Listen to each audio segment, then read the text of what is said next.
Hello and welcome to Mythic Tales, a tabletop RPG podcast with me, Alex, your DM for today. And I am playing along with, if you want to introduce yourselves.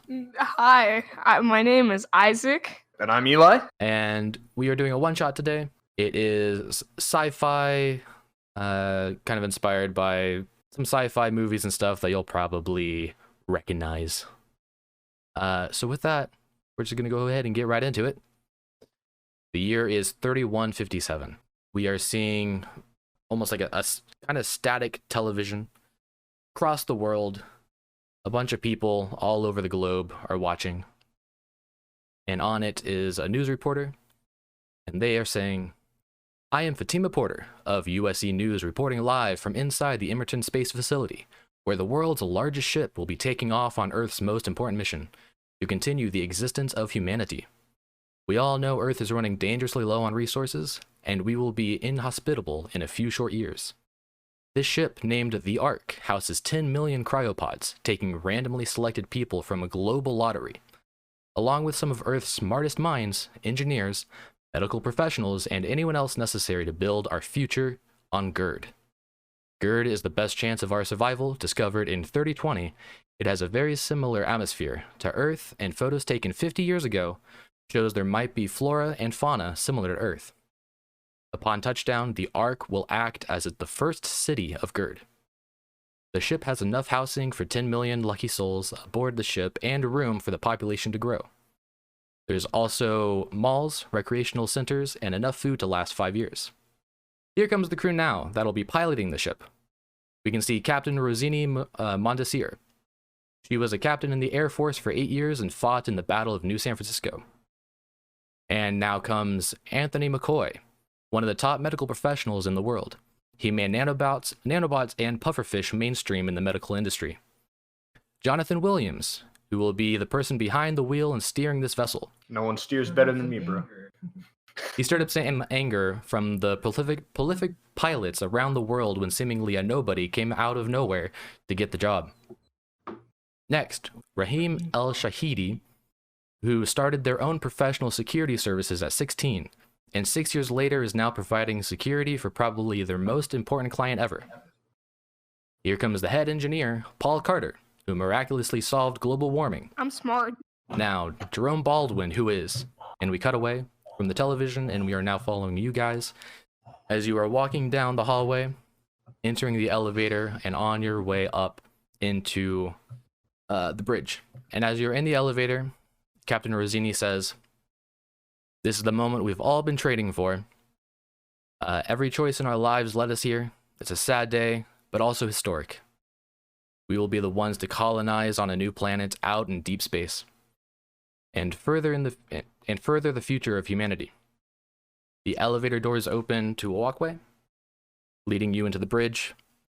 You've all done VR tests and simulation training and practice runs for this mission, but this is your first time actually walking onto the physical bridge itself. You all find your seats, buckle yourselves in, and a roll call check starts going around the room from mission control, and you can hear people saying, all systems clear. As in your headset, Jonathan, you hear, helmsman, are all systems clear? And I'm going to need you to roll an investigation check. Okay. If you got a one, that would be horrible. That'd be so bad. First roll of the game. Alrighty. Better be. There we go. 15. Dude, I read that as 21. I'm like, 21? I thought I said that too. All right. So as you're flipping through the switches and stuff and checking all the monitors, everything seems to be good. Alrighty. Looks good, guys. All right. And then they continue on, and then eventually, what's your name? Paul. Me? Yeah. You hear in your headset, engineering, all clear? And I'm going to need you to roll investigation. Oh, wait, skills, right? No. It's. Oh wait, yeah. Yeah, Yeah. skills. +5? Nice. 13. All right. Everything seems all good on your end. Okay, guys, we're all good. All right. And all the checks finishes. Captain Rosani says, all systems are go. Launching in T minus 10, 9, 8, 7, 6. Jonathan and your co-pilot next to you start activating all the switches, turning on the engines as the ship begins to rattle. 5, 4, 3. And smoke and dust from the engines below you eventually start making their way up to the top, covering some of the outside of the windows. 2, 1, blast off.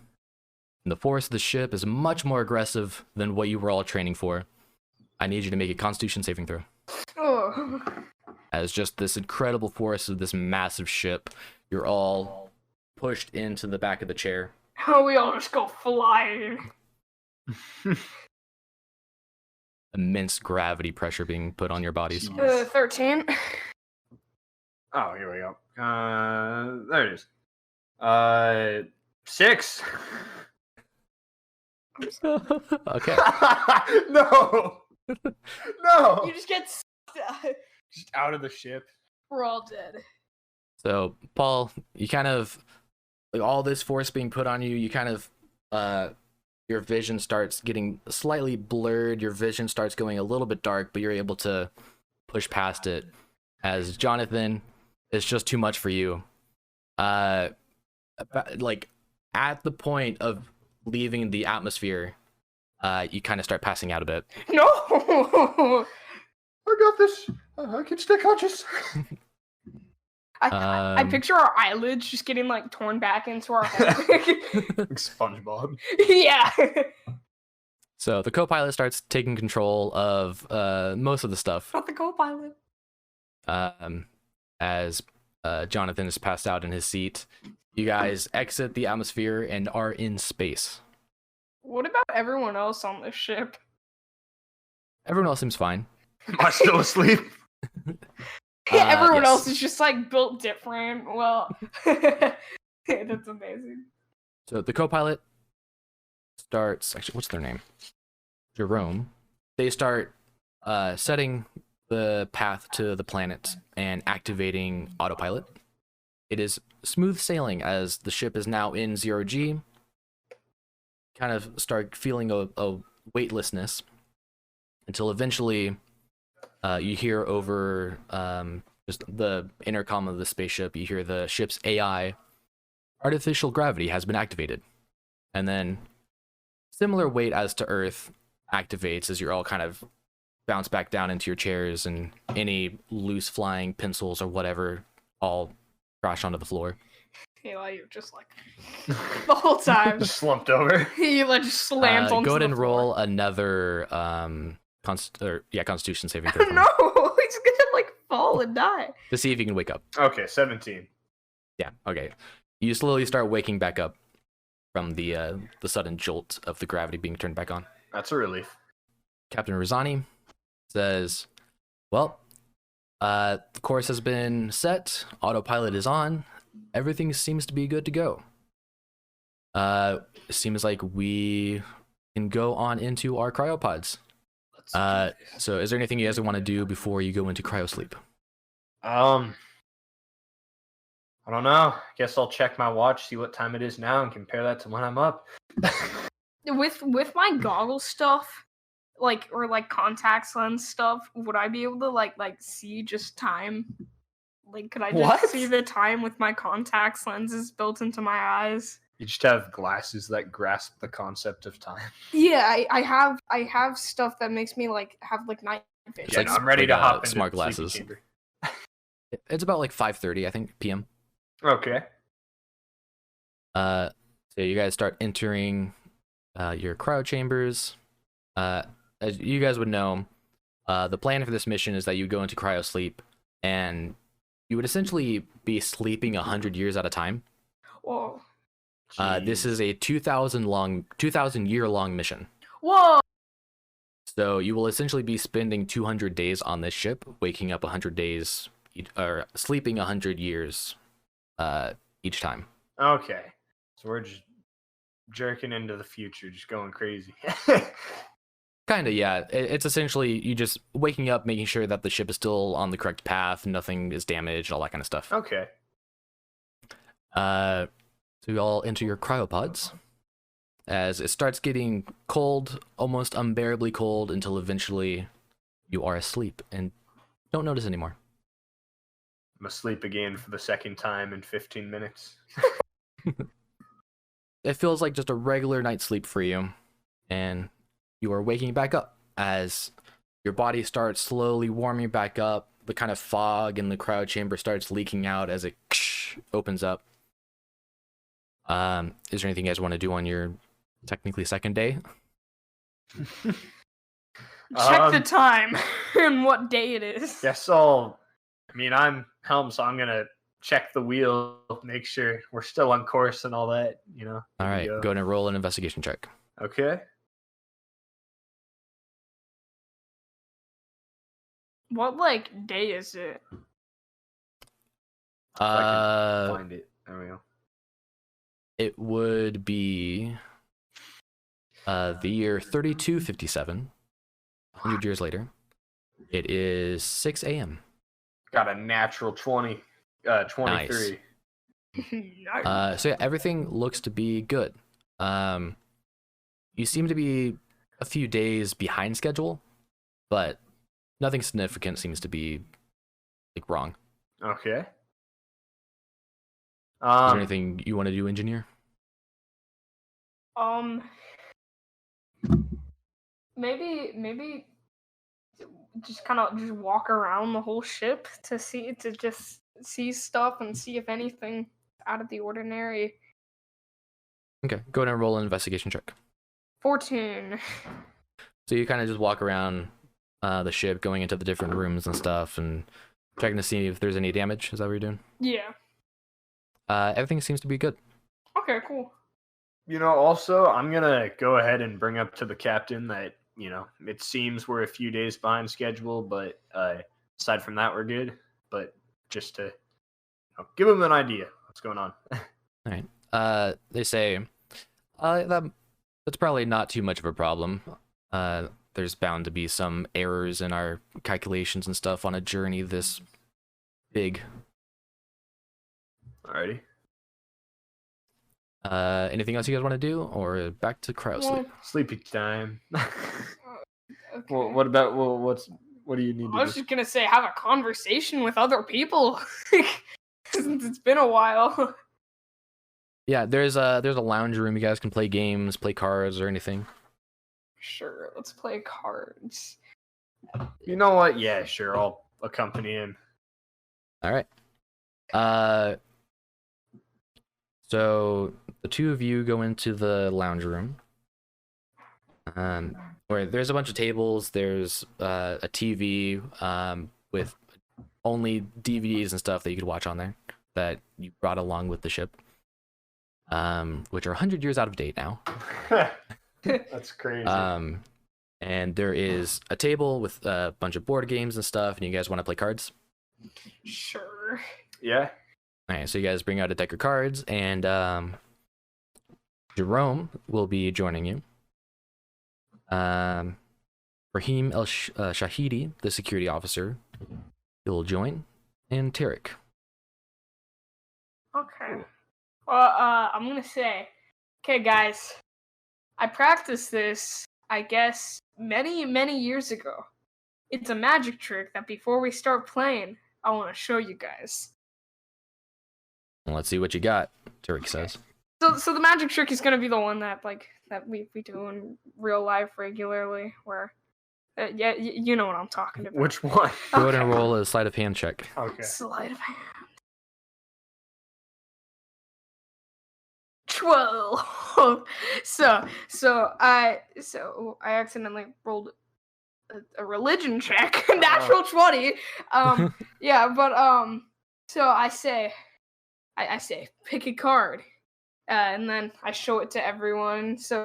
And I say only one person gets to pick a card. Who wants to do it? Rahima says, I'll do it. Okay. So then I say, pick a card. All right. Okay. And she slips cards kind of slightly right of the middle. Okay. And then I say, put it at the top of the deck. I'll look away. All right. She forgot to bring my things here. My dice. I roll it on Imagine here. if I failed miserably. Okay. It's like, oh, that's so incredible. She puts the card on top. Okay. So then I'm gonna shuffle the deck so the card is not on the top anymore. So then I shuffle it, and then I grab the card at the top, wink, then show it to everyone and say, "Was this your card?" Which is not their card, obviously, but like. Well, with your sleight of hand. But it's the one where I show it and then they're like, no. So then I put it down and then I snap and then. So you're intentionally it's intentionally not their card. Yeah. Okay. Yeah. So then I show it and I say, "Is this your card?" No, that's not my card. Okay, so then and then I say, "Oh, What a loser. that's not good." And then I put the card down on the table. Then I pull another card out and I say, "Is this your card?" Intentionally again, not their card. Nope. Okay, and then I say, "Okay, well, and then I snap and then I say, "Look at the card that I placed on the table." Wait. Yeah, that's my card. How did you do that? Magic. Wow. You're good. Everybody's just in awe. They're just like, In Oz. oh, imagine if like and I then- cheated with the trick since I have like gadget and eye stuff, so I could see what the card was from the very beginning. Like I could see through. You just duplicate the card. Yeah, every card in the deck is that card. Rahima says, "Are we gonna play cards or not?" Yeah, let's do it. Yeah, I'm down for that. All right. Go ahead and just roll a straight d20. Oh, that's everyone. Self. There we go. I just did that to everyone. Self. 16. I rolled a horrible thing, so I'm glad that I can do it again to self. 20! Woo! Yeah. So I got 16. All right. Boy got a 20 because he's just too cool like that. You got a 6. But then I rolled it to myself. Oh, that's the second time. No! You can't no, roll twice. don't You don't do have an this. advantage on this. Don't do this to me. So, since you had the cards first, Paul, would you be the dealer, or would you have passed the cards to the person next to you to deal? Sure, I'll pass the cards. I do magic. So- I don't deal. So that would be Jerome on your left. Jerome deals out the cards. I'm not going to go over the specifics. We're not actually playing cards here. We're just doing this based on your rolls of how good you do. So we're going to fast forward through the card game. Rahima folds in the middle. Jerome, a few hands later, also folds. But Tariq stays in. And Paul with a 6, do you want to fold or are you going to stay in?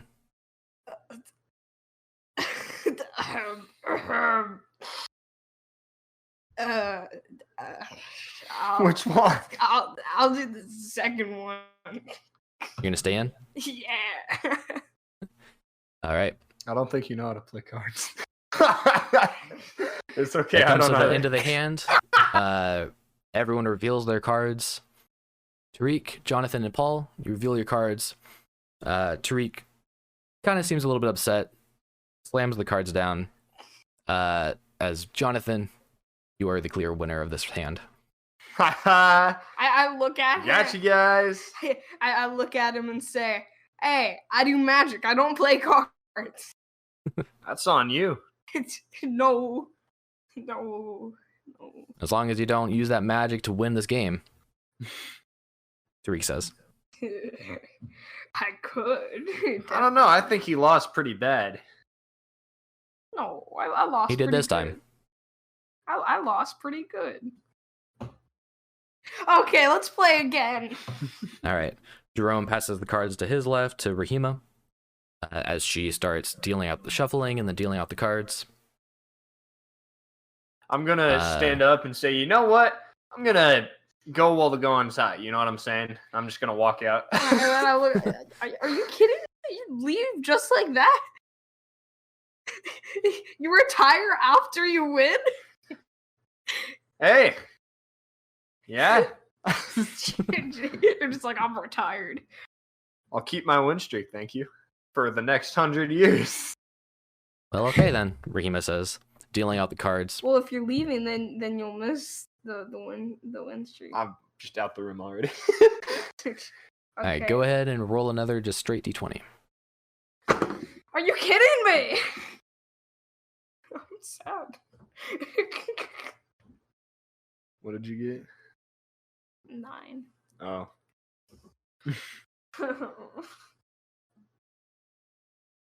All right. So as the hands are dealt out, fast forwarding once again, everyone stays in this time. Okay. Everyone stays in, and at the end, you all reveal your cards. As Jerome has the worst cards, the worst hand. Paul, you have the second worst hand. I slam my head on the desk. And then Rahima and Tariq, they reveal both of their hands, and it's close, but Tariq beats Rahima by just one extra card. I say, okay, we're playing again. All right, so you guys sit around the table and play a bit. Jonathan, is there anything you want to do? Yeah, I'm gonna... I rolled that in. I guess I'm just like, I don't know, hanging out, watching movies and stuff, but I'm gonna come and look back over at them and say, hey, guys, it's getting kind of late, or, you know, whatever that means. It was 6 a.m. when we started. Yeah, you've been Well, playing you for guys 12 doing hours. the check and stuff. It's been a few hours and stuff. It's been a while. Nah, I say we, you know, get our sleep for the next century, but that's just my call. That's all. The next century. Well, do you agree that this is a little depressing? I don't know. I feel like Sleeping Beauty. You need a kiss? I'll pass. Okay. All right, so you guys playing, hanging out until it starts getting into the late night. Although it's hard to tell. The ship's lighting in here mimics Earth's day-night cycle. So you're able to tell from the lighting itself as it starts dimming that it's getting later in the day. That's pretty cool. Okay, I said, well, thanks for playing. I'm gonna catch some Z's. I better be off. Get some. They all join you, and they all start heading back into the cryopods. I'll check the helm once more. Yeah, before I go to bed. I'll check the ship just in general, the whole thing. Okay, you're gonna do one last perimeter check. Yeah. I'll do the same. Well, Both of you roll investigation. Yeah. Okay. I'll do the same. Hey, I got 21, but I not got natural 20. 11. I did not get a natural 20. All right. Everything seems to be good. All right. Okay, cool, nice. Gonna turn in for the next. We're gonna wake up and everything's gonna be on Mini fire. All right, so you guys all, once again, that cold almost just slightly gets unbearable until you're out and kind of just a numb sleep. And once again, it feels like just a regular night's sleep. You wake up another 100 years later, kind of do your same stuff, go about the day, checking everything, playing some cards, other board games and stuff, until eventually it comes back to nighttime. You kind of do this a few days, and it is on what would it be?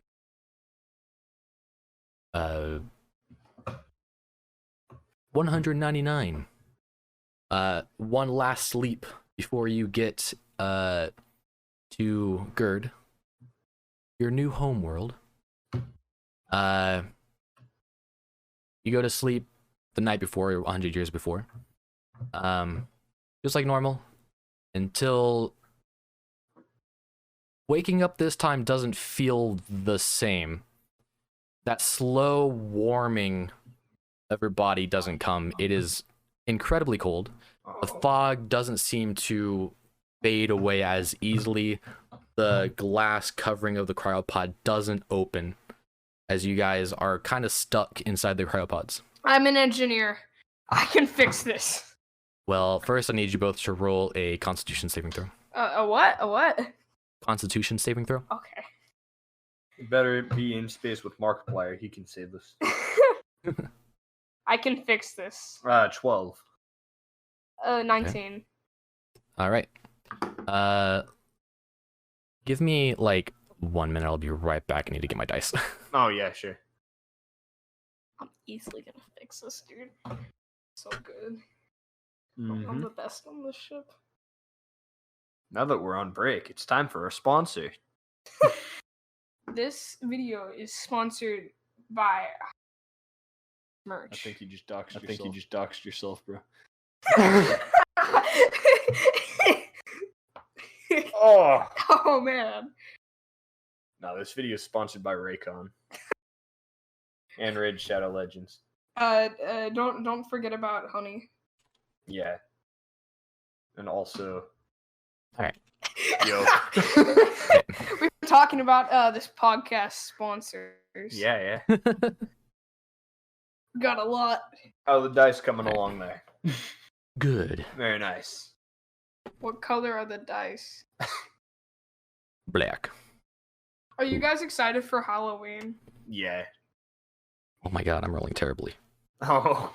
Oh, Oh no! Hey, if I manage to get out of this, I can probably fix the rest of this stuff. When you said the dice rolling my was going to be very bad. Oh no. What's happening? I am rolling awfully. Oh my Awful? god. So like me when I died in I don't the think other we're all campaign? making it The out of highest this. roll in all of that was a 12. Oh! What was the lowest? 1. Okay, kind of figured. Okay. So the two of you wake up. Incredibly cold. You see in the cryopod. So you guys are in the kind of bottom left cryopod. Okay. And just to the left is Paul. Jonathan, you're kind of in the middle one with this section of 3 in this corner. And then on the right would be Jerome, the co-pilot. You guys are stuck in your thing, fogged up glass. What are you doing? Well, Incredibly cold. I think to myself, I'm an engineer. I can get out of this. That's a fair point. Go ahead and roll with your tinker's tools, whatever that would be. Where do I find that? Inventory? You should have tinker's tools in your inventory, I think. Yeah, or Please maybe not. looking for I do those- not. I have 0 equipment. It said. Should Actually, you wouldn't have them anyway in the cryopod. Yeah, that's fair. Oh. Do we have like any So- clothes on, or are we bare? Yeah, you in the cryopods you do have like a skin tight, almost leathery like suit that you wear. Is there anything like in the pod that we could use to break out, or like an emergency release button? Wait a minute. Anything along those lines? There is kind of an emergency latch, kind of like above your head. As the cryopods are like slightly slanted, so it's like you're almost in between laying down and standing. Okay, I'm gonna attempt to pull the latch. All right, go ahead and roll. That would be. I'll do the same. Just roll a regular dexterity check. Okay. Oh my gosh, it's a 4. I got a 22. Is that a natural? No. Okay.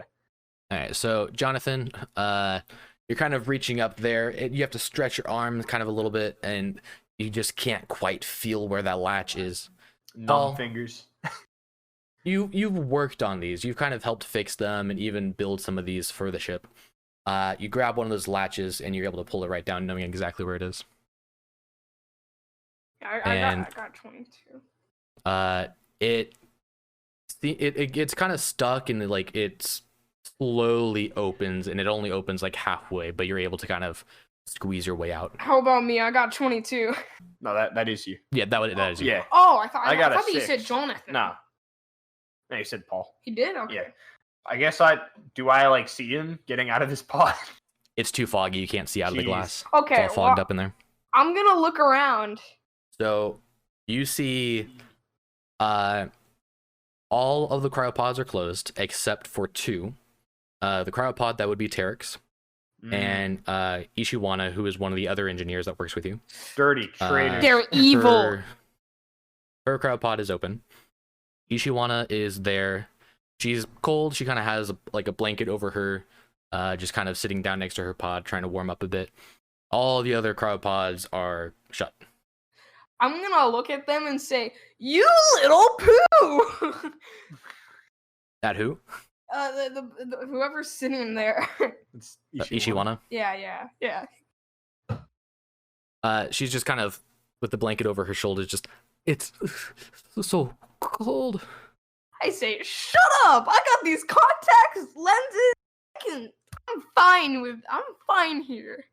I'm probably like super shivering, like." Yeah, you're doing a little bit better than her. You're not quite as cold as she is, but Probably like you're kind of able to move a little bit, slightly more comfortably. I'm just like, do you know what's going on? You're red with rage. No, not yet. Not. Also, with you getting out, you now notice all the lights in here. They're not just on normally. All the lights are red, kind of flashing. I have night vision too, so I can see like stuff pretty cool. You have plot convenience. Nice. I do. No, I do though. We planned that. I got. Jeez. Yeah, I can That's see pretty cool. 60 feet ahead. Perfectly. So Alright, yeah. so Can what are I you doing? hear them out there, like talking and stuff?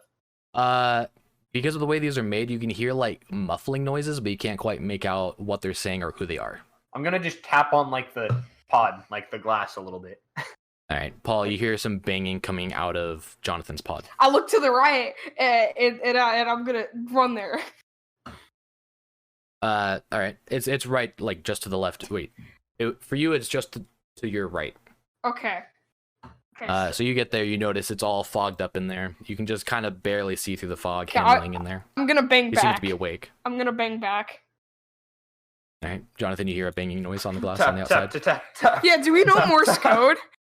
I don't think I would personally. I probably would since I'm an engineer. Yeah, you maybe, but I don't know if you would.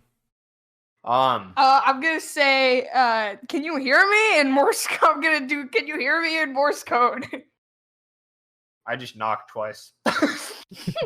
I'm just gonna take that as a yes. Okay. I just assume he's knocking on the. So, I'm gonna try to help him. Help him out of this thing. So is there like a release on the outside too? Yeah. And I could probably just easily grab that. Yeah, it would actually probably be easier for you on the outside, being able to just kind of find the latch. On the outside, it's more kind of under the cryopod as you pull the latch, and immediately it kind of just opens up slightly as all the fog disperses outside, and then slowly again, just kind of only halfway opening. Yeah, I'm gonna say, Jonathan, is that you? Yeah, thanks. The latch was stuck. Fingers are numb. Couldn't get it. What? Do you know what's happening? Do I look like I know what's happening? The lights are red, flashing out here, and there's this person. I forgot their name, but they're sitting in a blanket. I can see that. You okay, Ishiwana? Yeah, doing better. What do we do? Well, all the other ones are still closed. Yeah, I'm gonna walk up to, I don't know, the nearest one and pull the like safety latch. You open it, the person that's in there just Yeah, I'm falls kind of out. expecting that. Yeah, so your nearest one, what I said it was Rahima, I think. Something like that. The captain out yet? No. I'm gonna say, Paul, you go and get the captain. How would I know which one the captain's I in? mean, we'd probably, Well, you would know. yeah, Okay. just see him. Okay. It's just labeled. The I'll captain. open that one. Then the captain. So you both are able to open it with Paul showing you, Jonathan, where the latch is and stuff. You get Rahima's pod open as she kind of slowly steps out. She seems to have like the cryo freeze still almost covering her body. It never thawed out quite completely. Ooh. She doesn't necessarily look hurt, but she's taking her steps very slowly. And then Paul, you open up the captain's pod as she steps out, and she kind of, as she's trying to talk to you, she's talking almost a little bit louder than normal, and her speech seems kind of a little odd. I say, are you okay? What?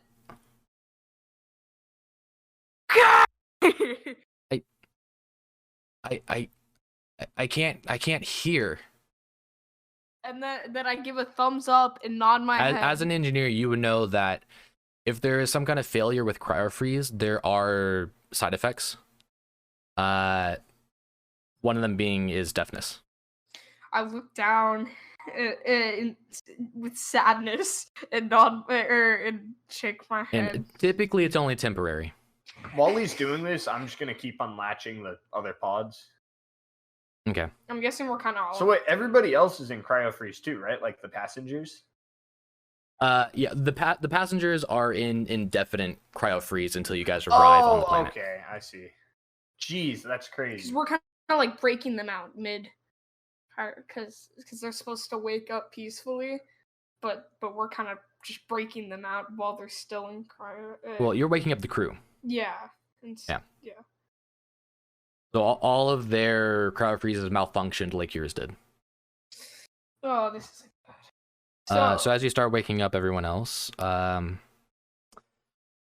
Jerome, the co-pilot, he wakes up and his entire body, he says that his entire body is numb. He can't feel anything. I say, well, that's not good. Clearly.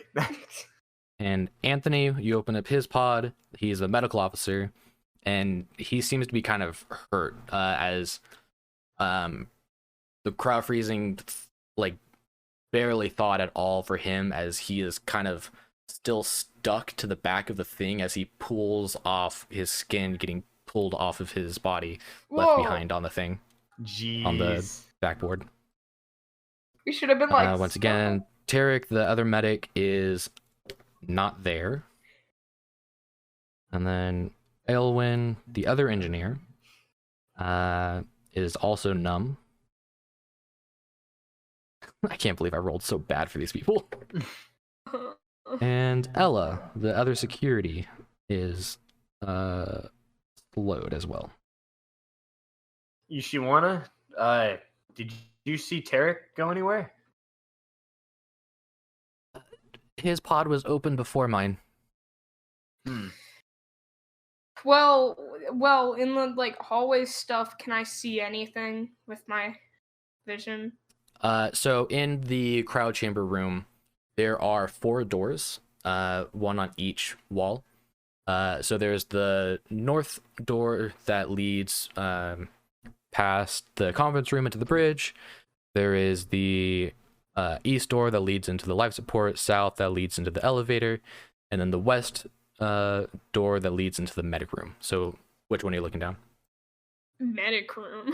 Yeah, makes sense. You look down there, it's same, it's just the red flashing lights. Okay, I'm gonna say, wish me luck, guys. Hold on. Before you go, is there wait, I guess first I should ask, is there any sort of like, I mean, do we have like a stove or anything? Because half the people are like frozen. You're gonna set them on a stove? No. no, I'm just... The lounge does have some just like recreational heaters and stuff, but there is also where is it? In the mess hall, there is like a kitchen there that has like an actual stove and stuff. Okay. So since half you guys are frozen solid, I propose first things first, we head to the lounge, warm ourselves up, then discuss what's going on from there. So I'm just leaving, right? Can't do anything if you're frozen, right? Okay. Do I have anything? No, I said before you go. I was. Oh, I I think I should just go before anything. At this point, you hear over the intercoms the ship's AI. Ship's oxygen levels depleting. No.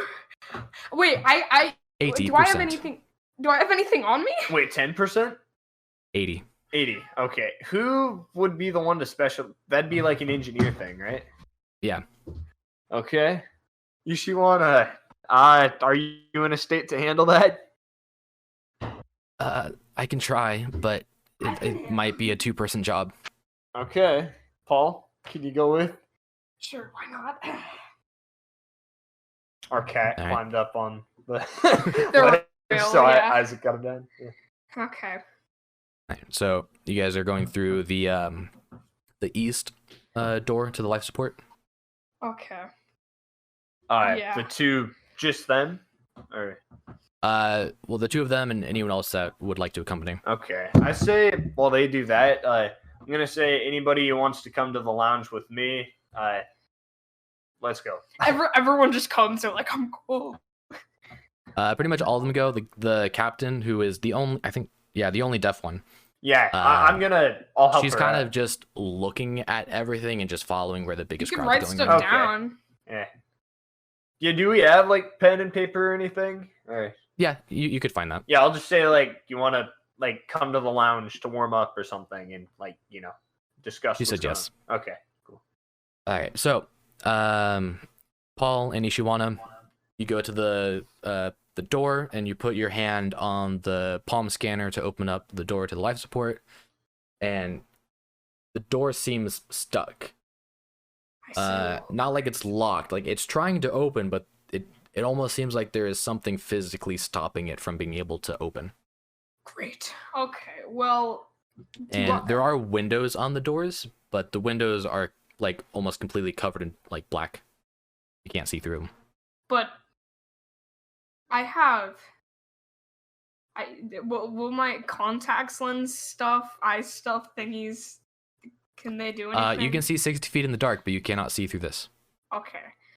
It doesn't seem like it's dark. It seems like there is something physically covering the windows. I say, well, looks like we have a traitor. Let's hope not. So the only other way to get into the life support room would be through the lounge. Okay. So I going say- through the north door, as you kind of catch up with the group and you kind of follow. Is that where you're going, Jonathan, to the lounge? Yeah. Well, Okay. to like warm up in there. With Yeah. Yeah. So you kind of follow along with them entering the lounge. Okay.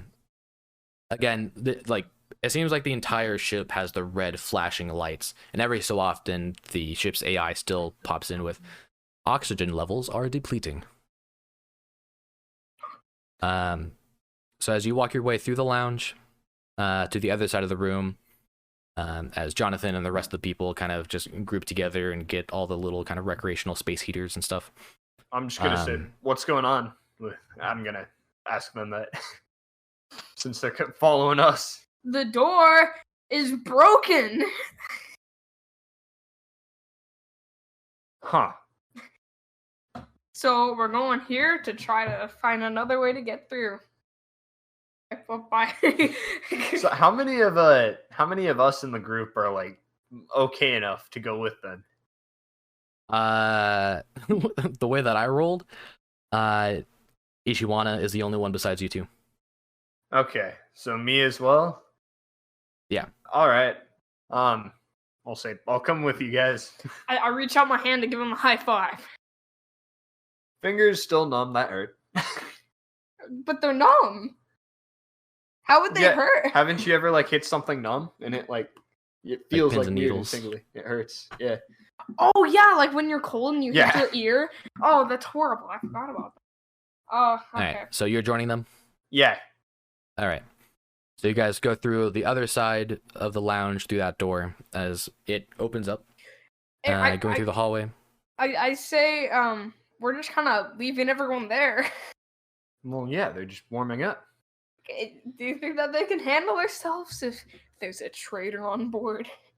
I don't think anybody's gonna target them right now, even if they are. We got a sussy Bach on board. Well, they're kind of the main crew, so who else would they try to target? It's a fair point. Let's just hope that they're warm enough by the time anybody gets there.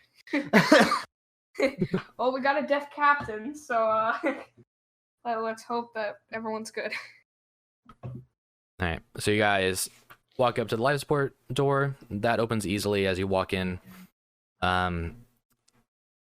The lights seem to be a little bit dimmer in here, even like the red lights they're flashing. But can I see everything fine? Yeah, you can see fine. I mean, it's a little weird with the flashing lights. Like it's kind of like, oh, you can see good. Oh, that's bright. Oh, you can see good. Oh, that's bright.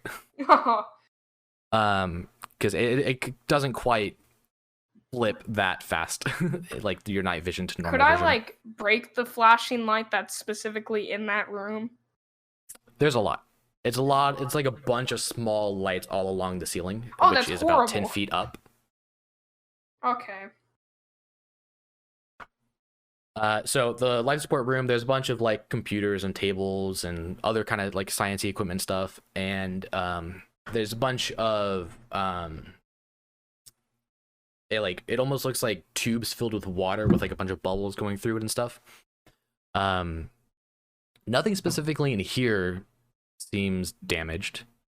Go ahead and roll. I guess it would just be another investigation check. As you would know that you could look onto the computer to see what kind of damage there is and where it's coming from throughout the ship. You through know, the while they're computer system. doing this, I'm just gonna be standing guard like by the door because that's kind of the only thing I'm gonna be useful with in here. I got a 9. So Jonathan, you go ahead and roll an perception check. Okay. You got a 9. Yeah. Go ahead and do advantage because you do have Ishiwana here helping. Okay. For perception, what is it? What do you need to do? Advantage. Oh, doesn't just that roll just again. mean he rolls twice? Yeah. Okay. 15. 15. Okay. Oh, wait. Oh, okay. What did you roll for perception? I just did 17. 70. Okay.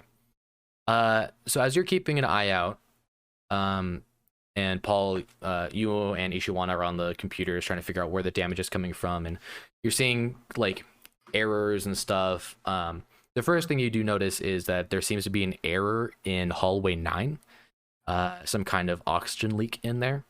And you continue searching to see if there's anything else.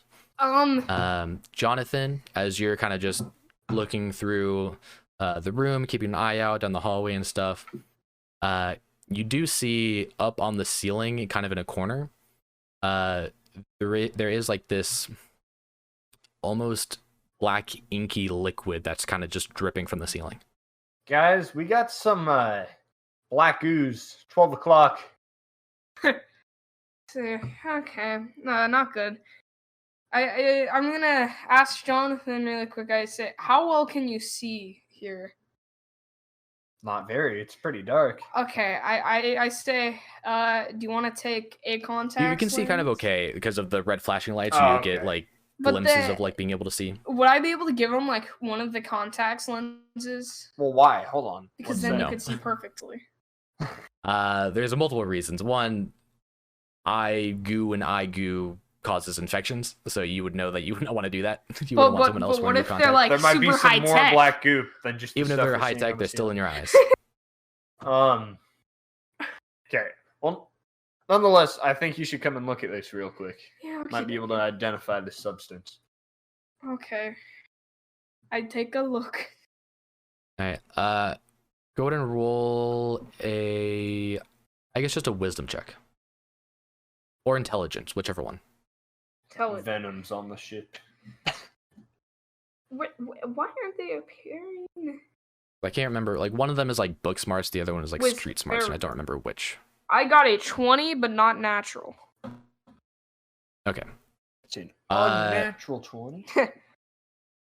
So it almost seems like oil almost, like the like deep black oil that they would use for the ship and stuff, and there is something else almost kind of mixed into it though that makes you think it's not oil, although it has a similar quality to it. I'm looking at it as well while he's doing this. Would I be able to like grab something and put it under like microscope thingy? Thank you. Not in here. There is some science stuff, but if you wanted to get like an actual like microscopic look at it, you'd have to go into the science lab. What about with my eyes?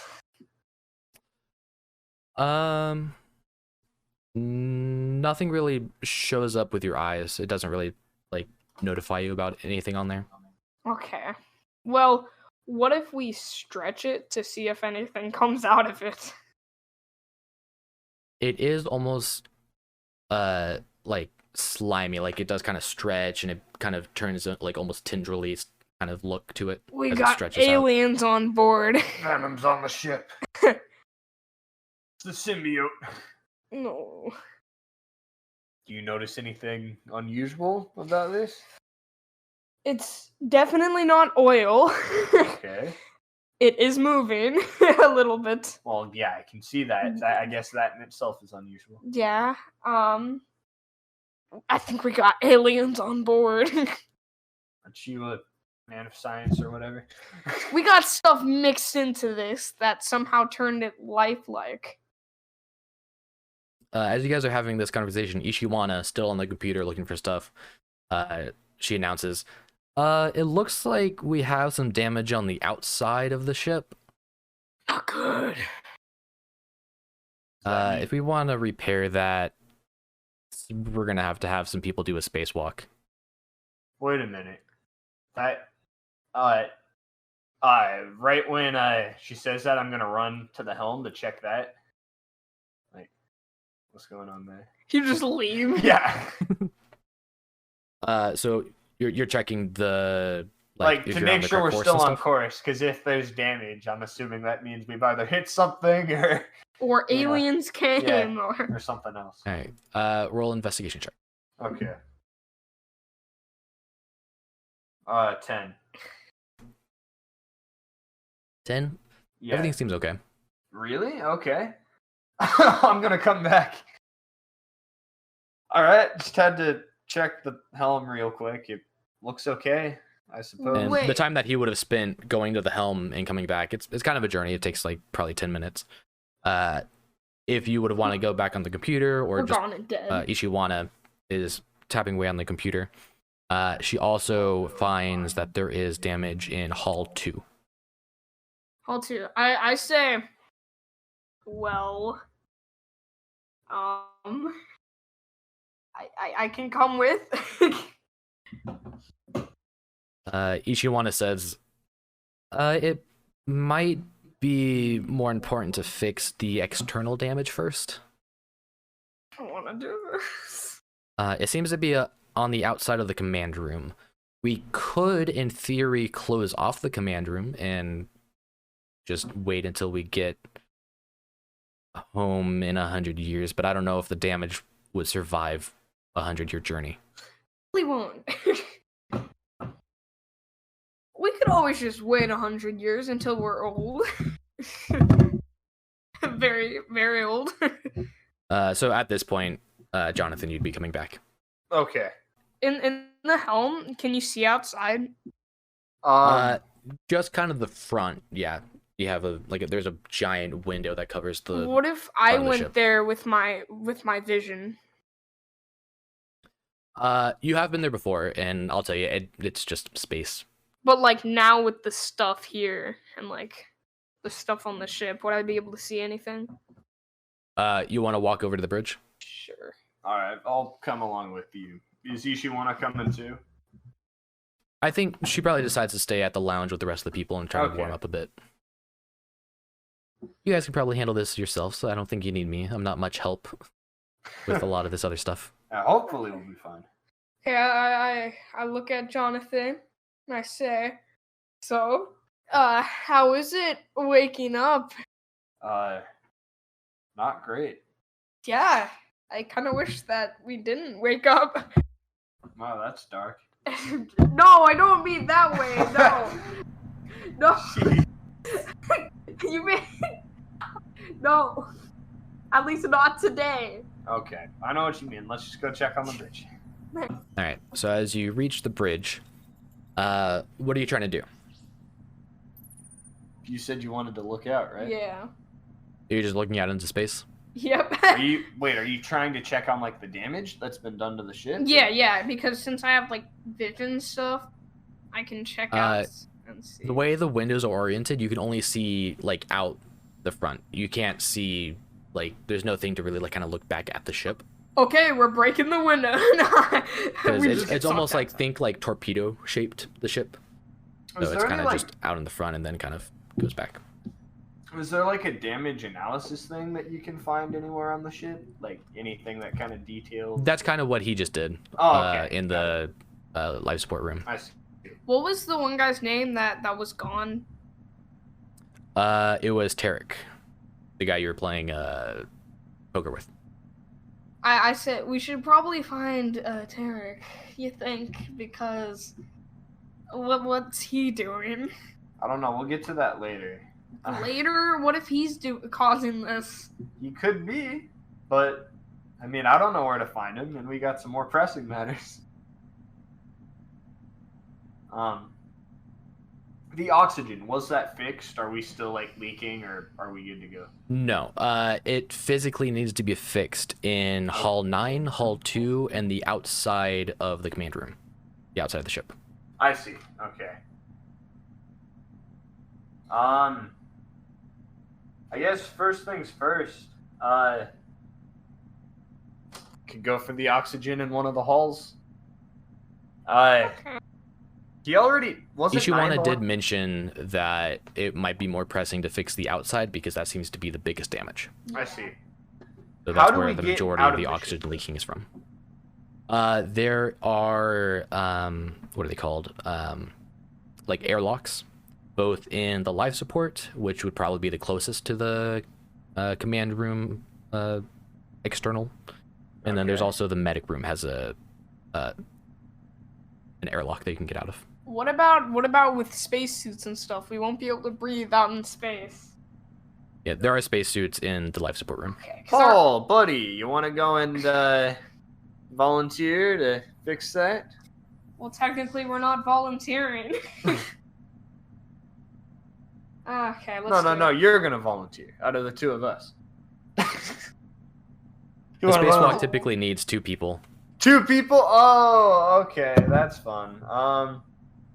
I Is this something that would be for like an engineer though, or is it something that like anyone to repair it? Yeah, but you would have also been trained to do spacewalks. I give him a dirty look and say... Yeah, an engineer does need to be there to actually fix the damage, but you are capable of doing the spacewalk itself. I give him a dirty look and say, nah, we're both doing this. And then I'm gonna grab his shoulder and then start walking him towards the place where we gotta go. Oh, no. So heading back into the life support room. Okay. So while there, again, you guys enter from the lounge hallway at the north of the room. Everyone's dead. And then on the west side would be the hallway that is locked that goes into the cryo cabin. And then there's on the west side is the airlock going outside. Airlock? Let's, yeah, I mean, that's where we need to go, so let's go on there. All right.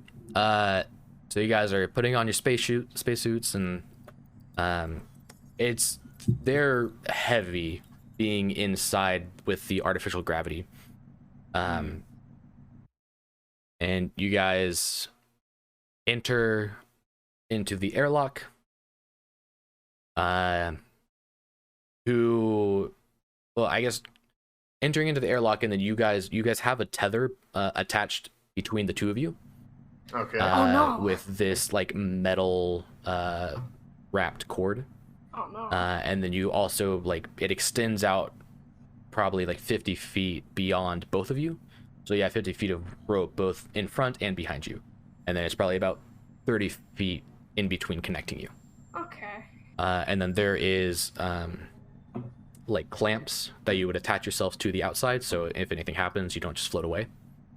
And so you guys both hook your clamps into the inside of the airlock. And who is the one to close the airlock and open the other side? I'll do that. What do the spacesuits look like? They look like standard spacesuits. They're a little bit more like slim. They're not quite as heavy as like our modern day spacesuits are. But they're kind of all white. They have a patch on each shoulder of the station that you are, engineer and stuff, and then also just the United Earth logo. Okay. So, Jonathan, you're the one to close the airlock of the life support room. Yeah. All right. The doors close, and Paul, you would be on the other side. Then, are you going to open the airlock to the outside? Let's do this. Yeah, sure. All right. You open up that door as the room depressurizes, or repress. I don't know which one it would be. And you are now relying solely on the oxygen tank of your spacesuit, and the artificial gravity is gone. You are now floating kind of freely, attached with the cables to the inside of the space lock. As the door swings open. Can I tell And Jonathan? you see out there just empty space. I tell Jonathan, what if this fails? We're just fixing the oxygen. Yeah, You're what an if these- engineer. I think you can handle Yeah, it. but what if these cord things fail? That would suck. And we go flying into space. Just fix the oxygen. Okay. All right. I need the both of you to make a survival check. As you guys start kind of with your hands, you don't really use your feet at all. You're kind of just floating, pulling yourself along the outside of the spaceship, leaving and detaching from the inside of the space lock. I got a 2. I can't go down to survival. Look. It tells this. Wait, what? Yeah. Here, hold on. Let me see. For Do you have of the course. app? No, it's. Oh, okay. It doesn't let me join through the app. I Turn your got phone a sideways. 4. Yeah. Oh, you got it. Jeez. Oh my god. I should have just died here. So you guys floating, using your hands to pull yourself along, exiting the airlock.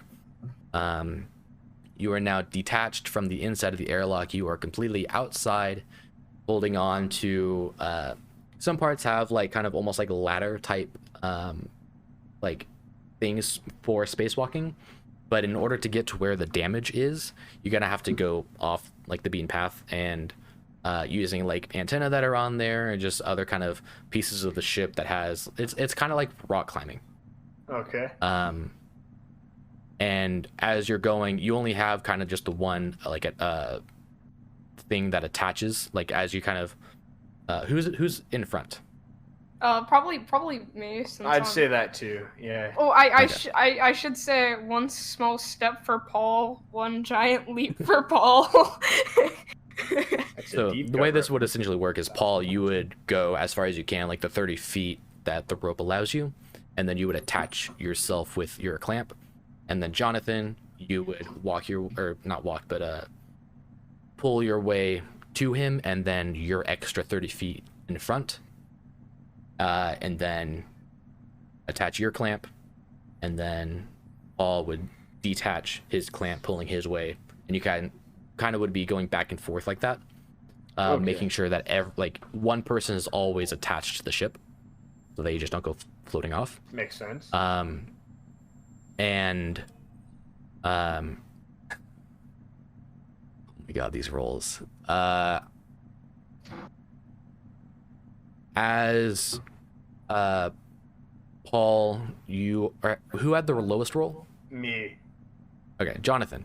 As it's your turn, going out in front, and you attach your clip, Paul detaches his clip as he begins pulling himself along, and then one of the antennas that Paul grabs onto snaps, and you begin just floating away from the ship. I say, Kind of slowly. You still have the rope attached to you, and that rope goes along and is attached to Jonathan, and he is anchored onto the ship. But currently, you are slowly floating away. I'll pull you back. Quickly! Because of your low roll, I'm gonna need you to roll a strength check. Oh, yay. Let's go. No, I think that's me. Wait, is that me or him? Jonathan. Okay, yeah. Do good. Do good. The bottom. It wasn't. I saw it. Oh, never Stealth. mind. Okay, never mind. Yeah, right. I got a 9. No! So as Paul is floating off into space, it's more like he's floating towards the front of the ship. You try to grab onto the rope to kind of like stop him from floating away and pull him back in. But the rope and these gloves is just awkward, and the rope just kind of slips out of your hand. No. Jeez. I say, And Jonathan. you feel a tug on your hips as the rope that's attached to you gets yanked, as you realize you didn't attach your clip properly. Oh, And you get pulled along, and now you are both floating, almost spinning along in space. Is there any sort of like red alert thing to, call people to us? I'll say the way that this is going, because you guys are pulling yourself along the ship, like you're not pushing yourself away from the ship. You're close enough to the ship. Paul, if you want to try to grab onto the ship itself, you might be able to grab an extra antenna that's sticking out. Okay, what do I roll? Yeah, I think it would strength check. As you're kind of spinning, floating along, you see that there is like a solar panel that's extending out a little bit further that you might be able to grab a hold of. 14. Yes. 14? Yeah. You grab onto the edge as you're getting closer. You grab onto it. Your hands kind of slip a bit, and you grab the other edge, and you're trying to hold on. Your hands are slipping as Jonathan kind of floats past you, and you feel the tug, but you're able to keep grasp onto the solar panel. Clip on, clip on, clip on! That's what I yell as I'm floating by. So you're able to attach your clip to the solar panel, and giving Jonathan kind of just a yank, he slowly starts floating back towards the ship. I say, that was a close one. Yeah. We almost just died. Yeah. Alright, let's start heading towards the damage. Again. All right. So you guys, again, kind of one at a time, going in front and then switching. You guys are able to make your way to the damaged area. Oh. It'd be funny if the whole thing happened again. So Paul, go ahead and I guess go ahead and make a dexterity check, and then add your Tinker's Tools proficiency. I don't have that. You do. I do? Just like the proficiency. How do you add a proficiency? Okay, I got 19. Okay, so yeah, you just add your normal proficiency. So what did you roll? 19. That's total. Yeah. Okay, so and then you would add your proficiency bonus to it, which is +2. Okay, so 21. All right.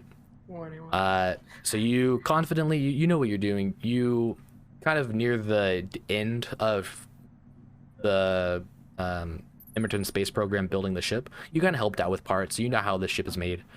You've looked at the blueprints before. You're able to fix this fairly easily with your multi-tool, the blowtorch, and like a 3D printing gun that prints out the same metal that the ship is made out of. Okay, that's nice. You are able to reseal the hold. Okay, I'm gonna yell to Jonathan. Yeah, let's just try to not die for a second time. Yeah. So now You we guys start making your way back and make another survival check. Great. Okay, 16.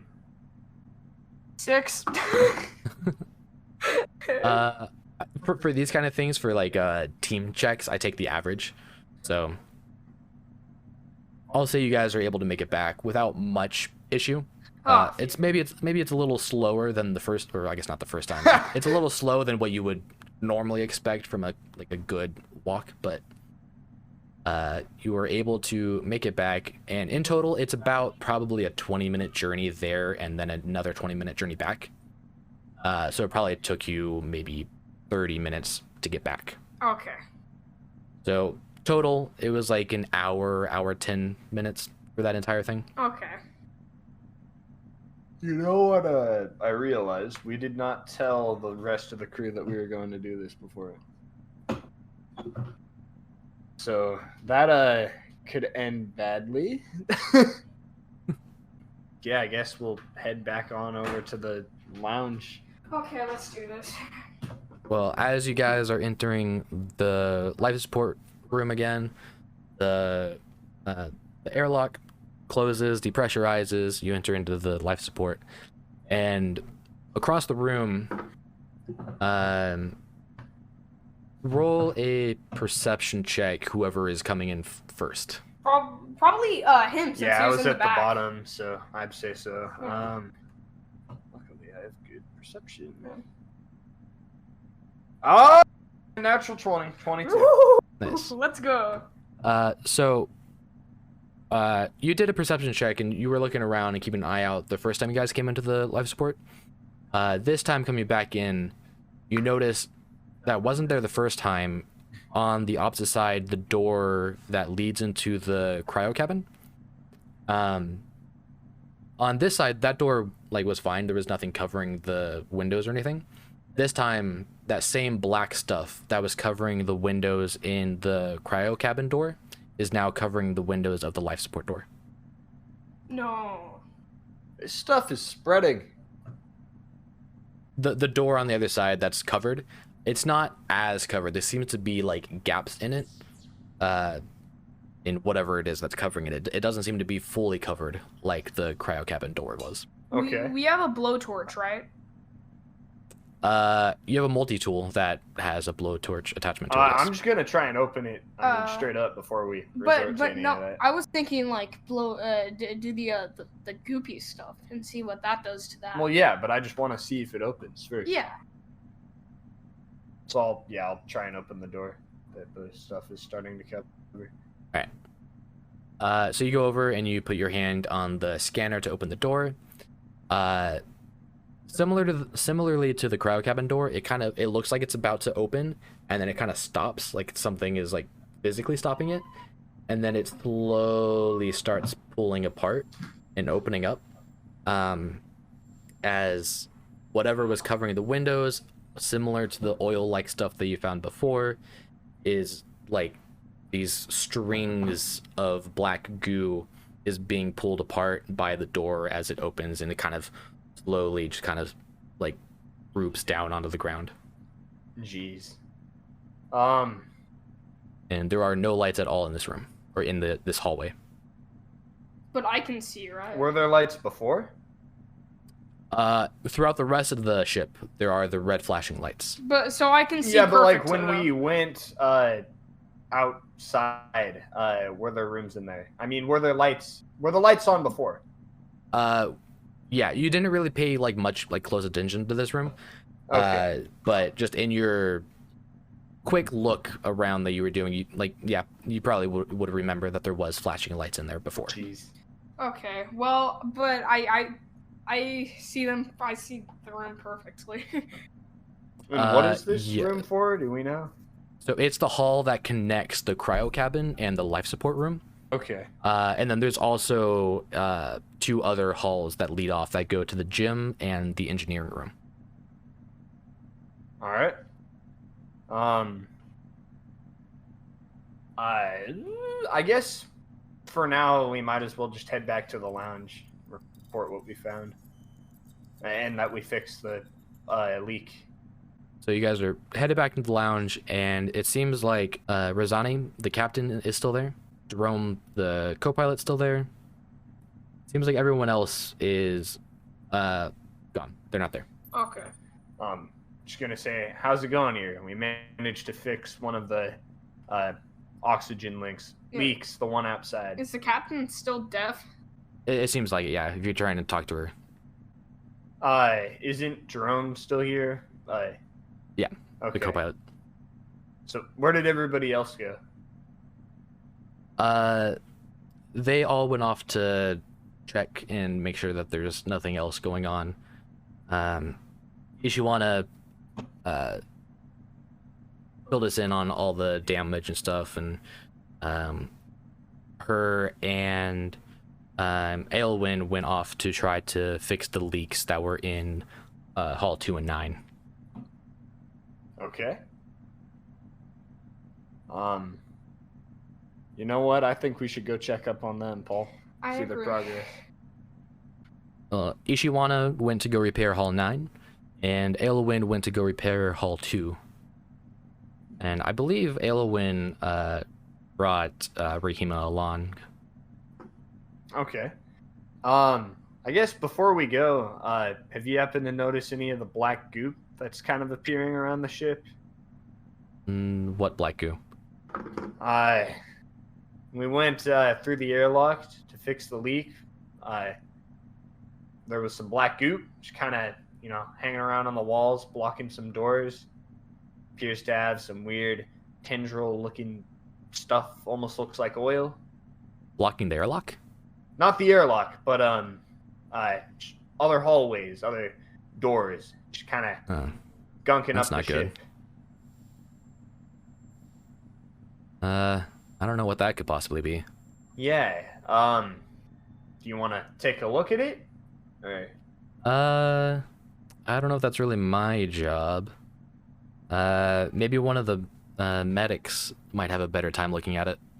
Not a bad idea. Well, Didn't one of the medics go down Yeah. Hall 2, you said? Or was it? No. So, Tarek, which is one of the medics, he's one of the ones that was missing. Right, yeah. I remember that. There's Rin Yuhan, who was blinded, but he seems to be doing okay, as he's not here right now. And then there was Anthony McCoy, who was the one that had his skin stuck to the back of the cryopod. He was the medical officer. Jeez. Where's Anthony McCoy? How's his back doing? I don't know if he said where he was going, but I would imagine he probably went to the medic room. Okay. You know what? I'll go and check there right now. I'll come along. All right, and good luck. I'm gonna stay here with the captain. Thank you. All right. So Wait, I'll, wait a start minute. heading over there. Wait, I'll stay too. I'll Okay. stay too. That guy's... there's More sauce. company. There's sauce. Yeah, I don't think so, but okay. All right, I guess I'm going on my own. You enter the west hallway that leads into like a cross-section hallway that would go to the mess hall or the conference room and then into the cryo cabin. So in order to get to the medic room, you'd go through the cryo cabin and then through the west door in there as well. Go ahead and make a perception check. 20, not natural. Okay. So as you're walking through the cryo cabin, the black goo that was, or what you would assume is the black goo that was covering the life support door, the goo that was on the door in the cryo crew cabin leading to the life support seems to be similarly has like gaps in it now. Okay. And then as you get closer to the door that leads into the hallway to the medic room, you can just barely see through the red flashing lights, and you don't have anything for night vision or anything. It's pretty far down the hallway, you can just barely make out a silhouette of something. Hello? The door is still closed. You're seeing it through the window. Oh. I'll attempt I don't to know if I mentioned that. try to open the door. Okay. You open the door. It opens fine. The red flashing lights. You can see down the hallway, just in those brief moments of the red flashes, that silhouette just standing there. I guess I should have asked, are there any weapons on the ship? Anything of the, that kind of... There is an armory over by the command room. You just run back there. Yeah, I'm gonna shut the door again You're like, give me a minute. and start. walking toward the armory really quick. They're gonna be gone. So will Yeah, I that might be, but will I see I should come prepared. will I see him coming back towards the lounge? No, I won't. no, because the lounge is like there's like an extra hallway kind of separating that. Like unless you were looking through the door, you might be able to see him like just barely just walk past the hallway a little bit. Okay, well, what if I decide that I wanted to go with him, but since I decided that, I would have been going to the place where he went.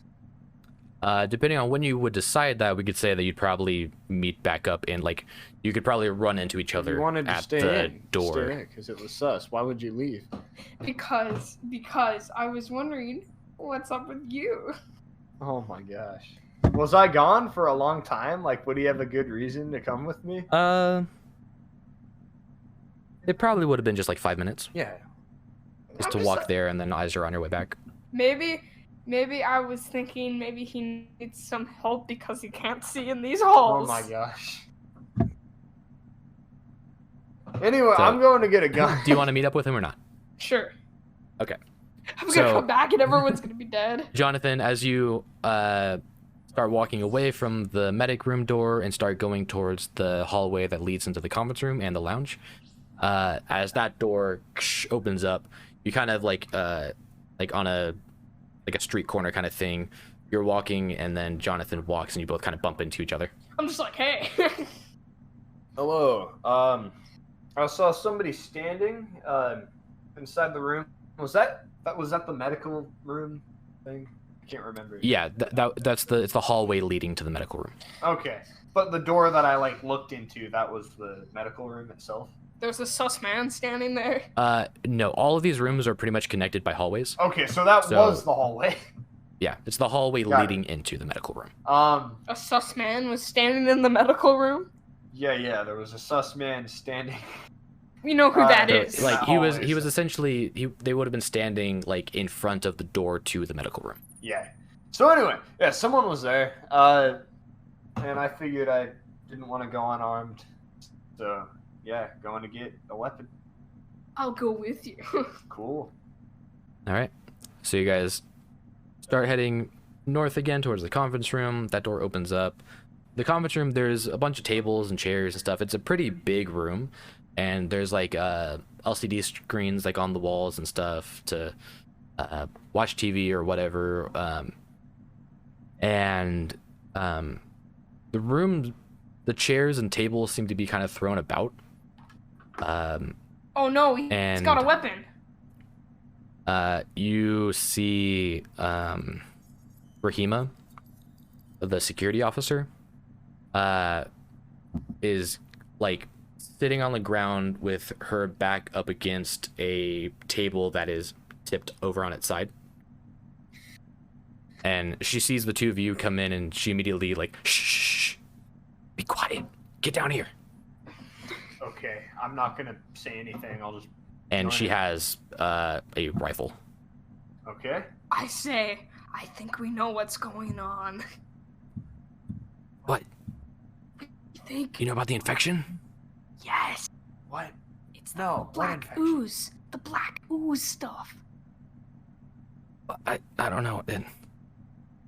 Elwyn was. I don't know. Something happened. She just didn't look right. She started attacking me. It's the black ooze. She's still here somewhere. She just. I shot her, but she's not stopping. Oh. Did she get any of that ooze on her? Maybe. I don't know. I didn't really take the time to look. Wait, I touched that. I know. I was thinking that too. I'm guessing I have gloves on though, because I'm a mechanic guy. Would you? I probably would. I'm just yeah. gonna, I'm gonna say, do you have any Protection. other guns with you? I didn't bring any with me. They're still all in the armory. I just grabbed one as quick as I could. Can we see Illumin from here? If you decide to like peek around the table, go ahead and make a perception check. I probably had protection on my hands. I definitely would have, because I would have thought before. I got an 8. It is a little bit too dark. This room also does not have any flashing A lights. perception, did you say? It is dark. Yeah. I'll do one too. You have the eyes, right? Yeah, 13.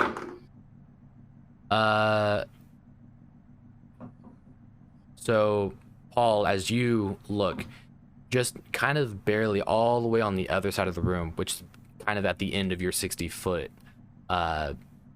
dark vision, you can make out just a silhouette of someone or something just kind of slowly walking. Kind of, it has this weird walk, almost like a limp. That's not good. I didn't see anything. Do you see anything back there? Yeah. Is that then I'm gonna ask, what's the name of the person here with us? It's Rahima. Rahima. I'm gonna say, is that Illumin back there? I would imagine so. I didn't see anyone else here. Well, Do you think it's safe to go back to the armory? We could try to make it there. Where was she at? Where did you see her at? inside the armory. Wait, was she in the You armory? can't see the armory from here. I can. Wait, what? You're currently in the conference room. The armory is like 2 rooms She's at further. the back of the conference. Oh, the back of the car. Oh, yeah, well, I saw the armor. No, me just lying. Oh, I'm so cool like that. Yeah, I'm gonna say, well, yeah, I can see the armory, but they're not in there. Where Is are she in they? the armory or not? No, not that I'm aware of. Then where are Where they? are they? Of what? The conference room. Okay. Alright. If she's all the way over there, we might be able to make it if we stay quiet. Okay. Let's be silent. I think it's worth a shot. We should get firearms for the rest of the crew, really. Yep. Okay. Well, I'll stay here. You, Jonathan, you go and get those. I'll stay here since I have the vision, but you should go get those. That makes sense, actually. You can be our lookout. Okay, so what are you guys doing? I'm gonna sneak over, kind of behind the tables, to the armory. Alright, go ahead and roll a stealth check. What check? Oh, Stealth. stealth. Is Rahima coming with, or? Yeah. Okay. What? Oh no. Well, she is gone already. Yeah, as the medical officer, she is the only one that has the actual code to get into the armory. I'm scared. Okay, 15. Alright. The 2 of you start slowly making your way, kind of using the chairs and the tables and going behind some of the desks and stuff that are there that are all tipped over and thrown about. And all of a sudden you hear just a crashing noise. as Rahima accidentally, as you're both kind of crawling, her back foot kicks one of the chairs, and it's kind of like it's a few chairs kind of almost stacked on top of each other, and they all just come crashing down as you hear off an echo from the other side of the conference room, just a I think we should start running now. so you start running. Yeah. to Wait a minute. Okay. So am I they're in the same room that I'm in, right? Yeah. Do I have any items near me? Some tables and chairs. Is there I- anything like specific you're thinking about? Like just like a small thing that I can throw to in another direction to make the thing go towards that. If you want, with your engineering, you're skilled and with taking things apart and building things, you can take off one of the wheels of one of the rolling chairs and throw the wheel. Sure. So where are you throwing it at? Just like so where are So you are currently like in the back of the conference room, right at the door that leads from the cryo chamber, and so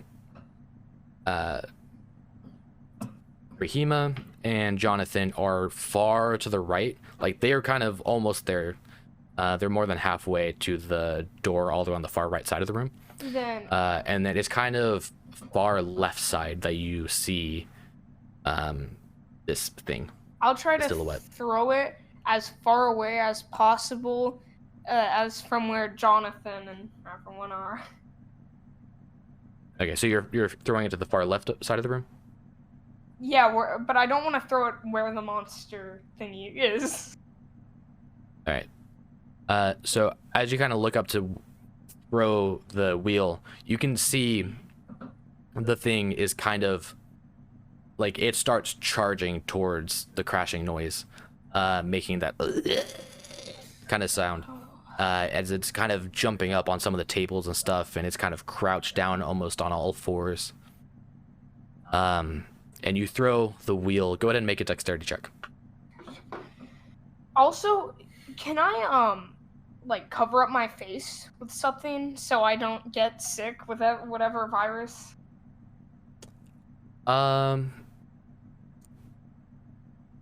There's not really anything in here that you'd be able to do that with. Do I have anything that I'm wearing that I could like cover? It's like my- a skin tight suit. Dang it. You wouldn't really be able to stretch it up Do there. I have like a pouch on me? You would have your like tinker's bag, I guess, that has all of your like equipment in it. Yeah. Can I so since it has straps, could I tie it around my head and like cover my nose and mouth with it? Sure. Okay, cool. I rolled a 14 for dexterity. And you're trying to throw it like behind the monster, Yeah. this thing. So Jonathan and Rahima, they start running towards the door as this creature thing is up on a table, and then Paul throws the wheel as it kind of is spiraling through the air and arcs down and hits the wall on the other side of the room, and you hear a tink echo throughout the room as the creature, its head whips all the way back around, and looks at where the noise came from, and it starts charging towards that direction. Oh my gosh. Oh, that's disgusting. And Jonathan and Rahima, you make it to the door. You make it through, and you are now in the command room. Oh my gosh. I might die. I seriously might die. Okay. Are there like weapons on the walls and stuff mounted? So you continue on through the command room into the armory. Rahima enters the code. And Rima says, I know I'm not supposed to, but in this situation, I think you should know it. The 9123. Just in case.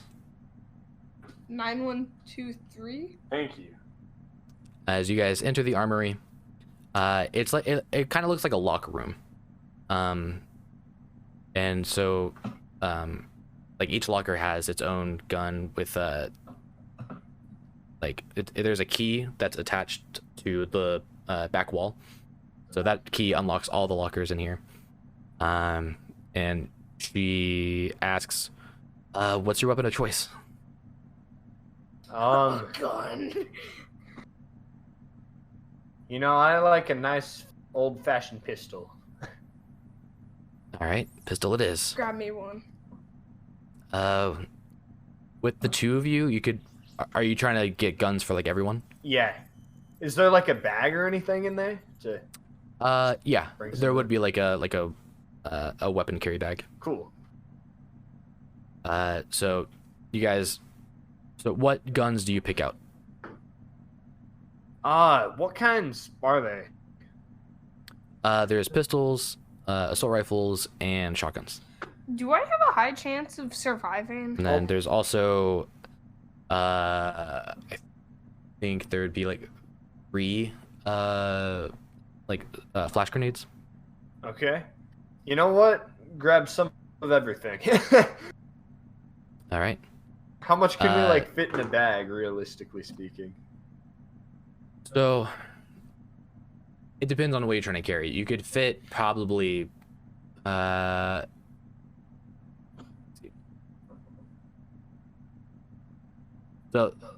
in total there are 9 pistols, enough for everyone to have 1 pistol. There are 3 assault rifles. You could probably fit all of that in the bag. Or if you would want a shotgun, then you'd have to take out probably one of the assault rifles or 2 of the pistols in order to fit a shotgun in there. Okay. How many people are in the crew total? Is it 9? Yes. Okay. Oh, plus the 2 of us, right? Yeah. Okay. So 11. Yeah, sorry. No problem.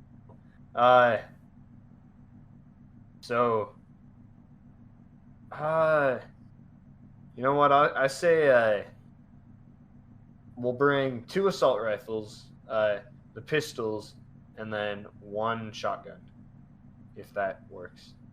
Okay. So you'd be able to put 9 pistols in there. Okay. 1 shotgun and 1 assault rifle, or did you want 2 assault rifles? Could I do 2?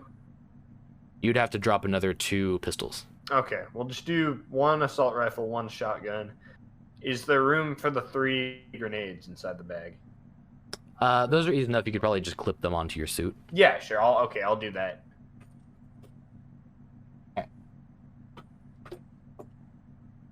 So you guys gather all that up together, and I'm going to need Paul to make another stealth check as you are still in this room with whatever this is.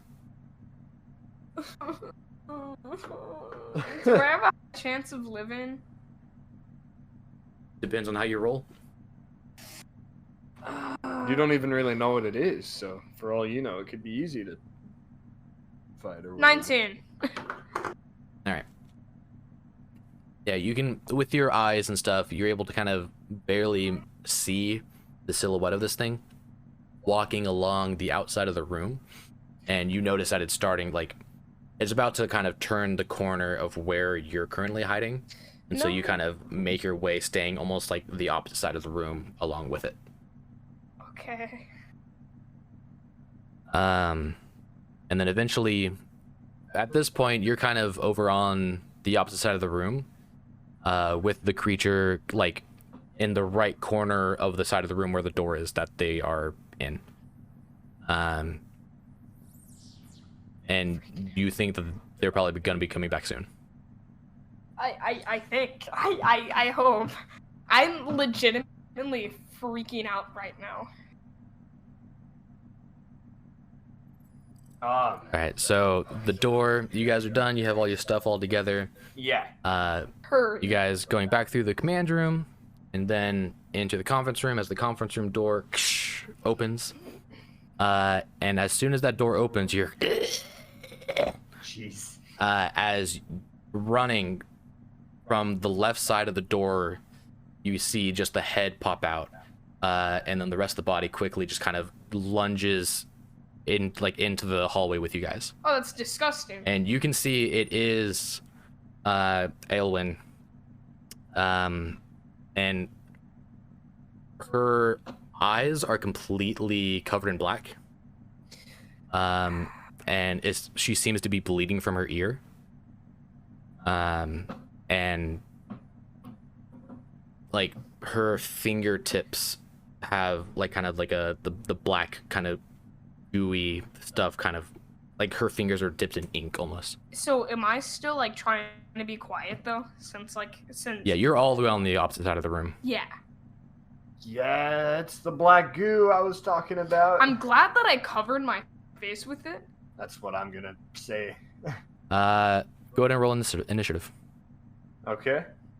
I cover my face, Eli. As this creature now just hopped out right in front of you guys. 17. And with that, it kind of gets a surprise attack.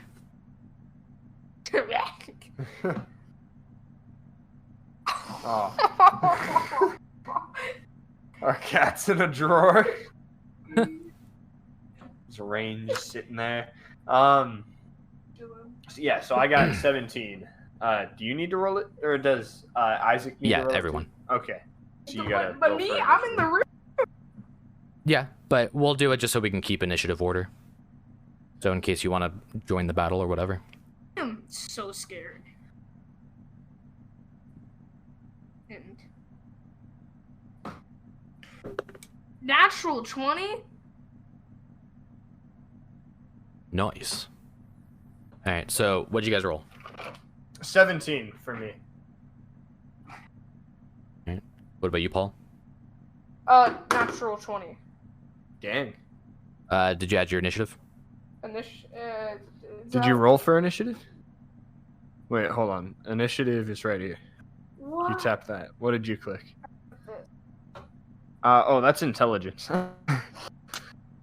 You can use the roll that you did and then just exchange the plus. His to your roll's initiative also plus. It's +3 anyway. Oh, so okay, cool. Oh, okay. yeah, it kind of works. So 23 total? No, Yeah. Yeah, 23, yeah. I'm stressed out. I can't think correctly. So the initiative is Paul, Rahima, Jonathan, and then this thing, Aelwyn. Alright. So Aelwyn got the surprise attack on you guys. So But not me. I'm all good. I'm in the room. why is it a surprise attack? because you didn't expect it to be right on the other side of that door, so you guys Oh, opened up yeah. the door and then the monster just jumped in front and charged at you. Makes sense. Who do you think would have been in front? I'd say probably You. no, not me, because jeez, I keep forgetting her name. Rahima? Rahima has the gun currently. Like, so if I'd be Okay. holding the bag, so I'd be in the back. I'd say Rahima in front. All right. So you see the door open, and then Rahima just gets tackled to the ground by it looks like Aelwyn, but like I said, with the black eyes and the fingers dipped in goo, and her skin is very pale as well. And it just claws into Rahima's chest. Rahima's dead. Now I feel bad. Can I Where's grab a the- chair or like a table? On your turn. Okay.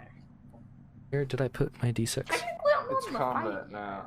You're in the fight. You rolled initiative. The fight's going. That was Yeah, just when fight is active, everybody's in the initiative order, Okay. even if you're technically not in the fight. It's just a way to keep track of things easier. Okay. If this is anything like a werewolf situation, Rahima's definitely infected. So Paul, your turn. Gonna grab a chair. But I'm gonna stay where I am, and I'm gonna try to not make any noise. All right. You grab the chair. Okay. I'm just gonna stay where I am. I don't. This wanna is a be weird infected. situation. I've never had like a battle where somebody's in it, but they're like presence is not known.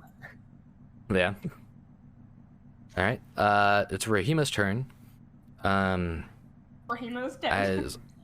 As she kind of like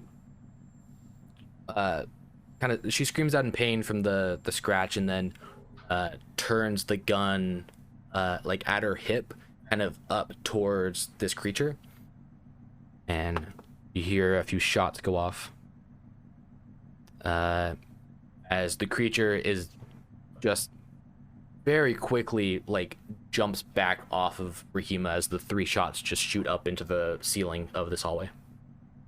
Jeez. You can see sparks kind of fly off of the metal. I picked her up and she went. John, your turn. Okay. You are probably about 25 feet away from this creature, this thing. I am just holding the bag. I don't think I actually have like a gun out. Can I? You do have a pistol that you would have. You would have attached it to your hip, the holster. Okay. And then I'll go ahead and add that to your character sheet. Honestly, I don't want to shoot her, so I'm gonna try running. There's no chance in saving them. You don't know that. We don't even know what's going on. Their neck is broken. Because since they can turn it all the way around. No, so. he just said she whipped her head around, like, to look at you. Did she actually turn her head, like, all the way around? I was thinking more of, like, she just, like, turned around really quickly. Okay. Yeah. So, yeah, can I, like, yell to Rahima really quick? Like, don't shoot her, run, or something. No, he can't run. Yeah, you can do that with that. That won't be an action. Okay, so then I'm gonna use quick. the rest of it to make as much movement as I can to get away. All right, so you use your action to dash. Yeah, that Okay. gives double the movement, right? Yeah. Okay. I'm just stuck inside the room. So that's 60 feet. So, where are you trying to run to? The door that we came from, like the door that we entered to get into the. Okay, to the crew cabin. Yeah. So you're able to make it pretty much right to that door. Oh, okay. Because my goal is to, I want to get back to like the rest of the group. Is there a way to lock the doors, or can anybody get through them at any time? They are hand activated. It has to scan your like handprint. Okay. But there is a way to lock them. Yeah, you could lock them. You know, I think Ilwin might have a hard time doing it anyway, though, so shouldn't be a big problem. But, yeah, so can I get through the door, or am I just at the door? Wait, didn't you say that? You're like right at the front of the door. Didn't you say that her fingertips were like something was wrong with them, Goo so it was couldn't? coming out. Yeah, so it couldn't even. It looks like scan. they're like dipped in ink. It couldn't even scan. Well, we don't the know for prints. sure, but anyway, yeah, so I'm just gonna be over there. Don't lock it. I guess I pass. All right, it is Aelwyn's turn. She jumps back at Rahima to do another slice attack. That hits. Disgusting. All right. Let me see here. Yeah, Rahima looks. Well, I guess you wouldn't really see her, but you can hear Rahima scream out in pain from that hallway. As you hear that creature just. Jeez. Paul, your turn. You're still over on the other side I of the room. am going to chuck the chair across the room to try to get that weird monster's attention. With the weight of the room, you could probably throw it like halfway across the room. Okay, never mind. That's too close to me. Too close for comfort. Yeah. Yeah. I think I'm just gonna stay put. All right. Are you trying to stay stealthy still? Yeah, stealthy. All right, go ahead and roll a stealth check.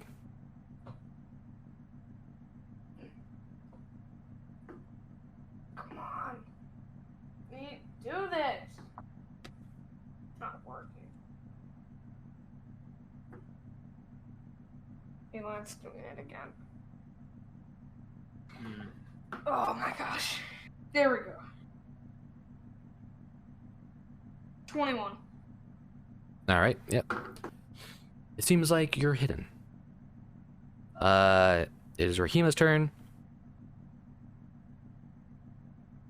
You hear 3 more shots go off. Yeah, I think you should shoot. And Paul, as you're kind of looking in that direction, so you see like 3 quick flashes of bright light come from there, from that hallway. And my eyes are just like disintegrating since everything's so bright. Just like, ah! And then you hear the Aelwyn scream out in pain. Oh, good. All right, John, your turn again. Oh wait, no, actually, Rahima will run. How far? 30 feet. So she doesn't run all the way. She took her action to fight, but she's able to make it halfway to the door. Okay. You know, she's gonna be infected, and then you guys are gonna die. Is it my turn now? Yeah. I'm gonna go back to where Rahima was, like where she shot Elwyn, because I changed my mind. Yeah, Eli, you realize that if because Rahima's now infected, and Well, you don't know that how it works. we know. So we'll see. Infected. No, we'll see. We'll see. You don't know. We do know. We know. You can't make assumptions. So I have made them. I'm running back over there. All right, so you're running. With your you could run about halfway, because where Rahima is, unless you want to use your action to Okay. dash back If over there I again. run halfway, is she in range, Ellen? Yes, but she is considered having like I guess it would be 3/4 covered because she is kind of like partly in the hallway. Okay. I guess Which I think all that does is increases her AC a bit. Yeah, I'll try and shoot anyway. All right. I added it to your action, your equipment stuff, so you should be able to shoot with your gun. Cool. I might need to refresh here. Yeah, it's here.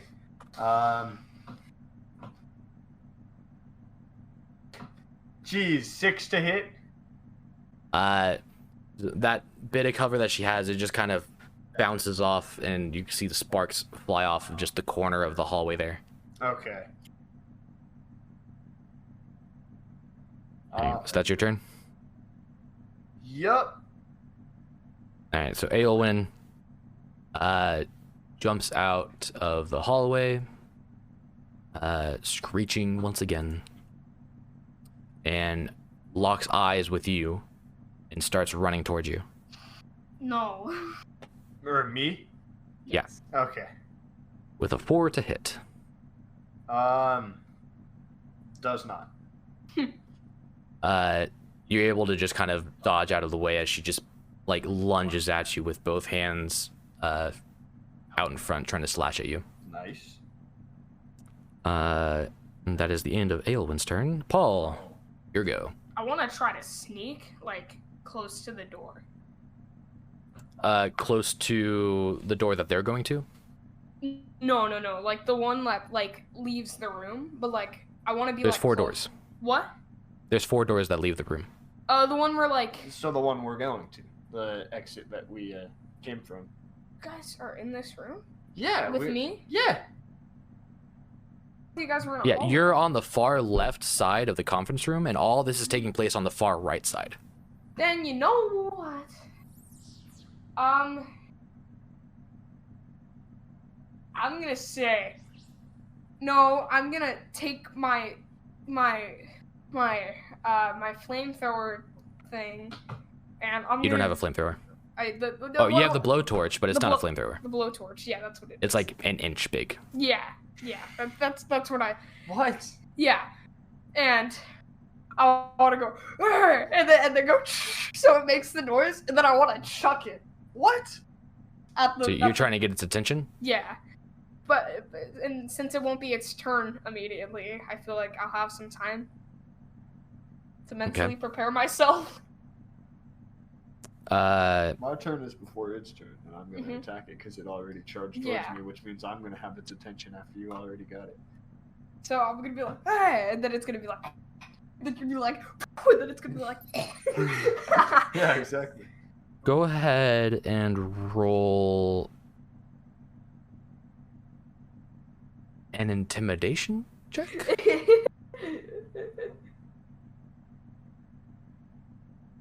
I got a natural 1. What? Ooh. Yeah, you notice the creature's not paying attention to you. It's just Doesn't like, even look over that direction. So I come in and I'm like, What's guys? but I chucked the thing too, so wouldn't it have noticed that? Not with you rolling a natural 1. Yeah. It's paying attention to me. But did I hit the creature?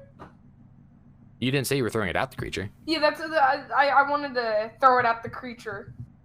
No, you said Okay. you were doing this as a Go ahead distraction. and go and roll a dexterity check at disadvantage because it's pretty far out of your range. With disadvantage, do I do the plus, but like You do it minus- twice, and then you take the lowest number. Okay.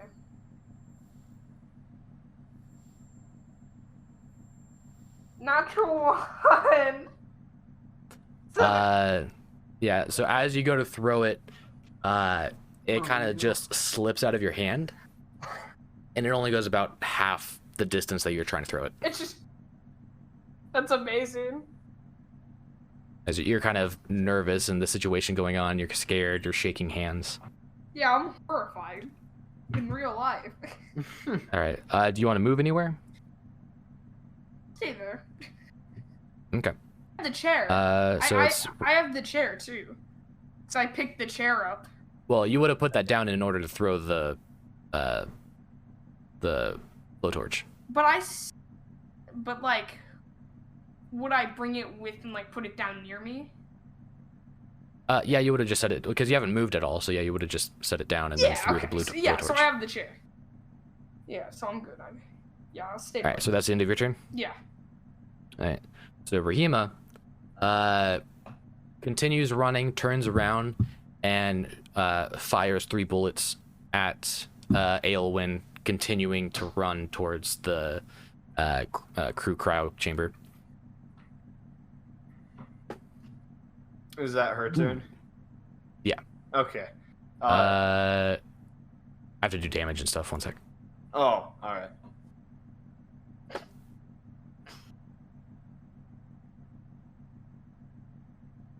All right. 2 of the bullets land, kind of one in the shoulder and then one in the stomach of Okay. Aelwyn, as she is kind of shooting backwards, running back. All right, John, your turn. So is Aelwyn like right here with me now? Yeah, she's like right next to you. Okay. Yeah, I'm gonna try shooting again. If you want to take a few steps back and get like 10 feet away, because Doesn't shooting she this get, close, like, an it'll be attack of disadvantage. opportunity, though? Yes, but shooting this close will be disadvantage. Yeah, okay. I'll take it. I'll do that. I'll back up a bit, is what I mean. All right, and 18 to hit for attack of Yeah, opportunity. it's Oof, 8 Oh. damage. 8 damage? Yeah. Okay. So I'm Rolled a guessing 6 once all on a your health is D6. taken, you get infected. Oh, 7. What was it? I had Oh yeah, it 24, was. yeah. Okay. Now all time to shoot. All right. Let me just get to the actions. There we go. Okay, 18 to hit. That hits. Nice. As you kind of back away and fire 1 shot from the pistol. 4 damage. 4 damage. Yeah. Nice. Guess it was worth it in the end. Well, actually, maybe not. As you shoot, you land it straight in the middle of the chest as Aelwyn falls to her knees, and her back slams against the ground. Is it dead? It's not moving. But Um, but the fight's still going, right? Paul, your turn. I want to run with the chair and go woo, and I want to smack the monster in the Wait, head. so she's not dead? She's currently laying on the ground, not moving. I want to smack it in the But head. it's still going, Finn. I wanna How Wait a far minute. can you move? Does that mean that Rahima turned? If it's still going and she's on the ground? I told you that that would happen. I told you so. Well, wait, where's Rahima? What's your movement speed? Where's Rahima? Here, check your movement speed. I'm checking. Where's Rahima? Wait, what's that? 30. Yeah. 30, so you can only make it halfway there. Okay. Well, but where's Rahima? Okay, look, I brought that. Rahima is by the door. Will I be near Rahima? No. Okay. So, You're 30 feet away from where Rahima would be. okay, I'll run my halfway, and then I'll chuck the chair at the thing. You throw the chair at Aylwin? Yeah.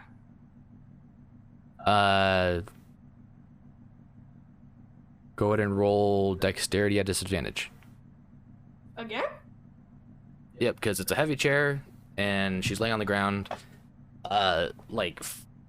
40 feet away from you. Yeah, I got a 2. And then a 4. So 2. But then it's +3, so 5.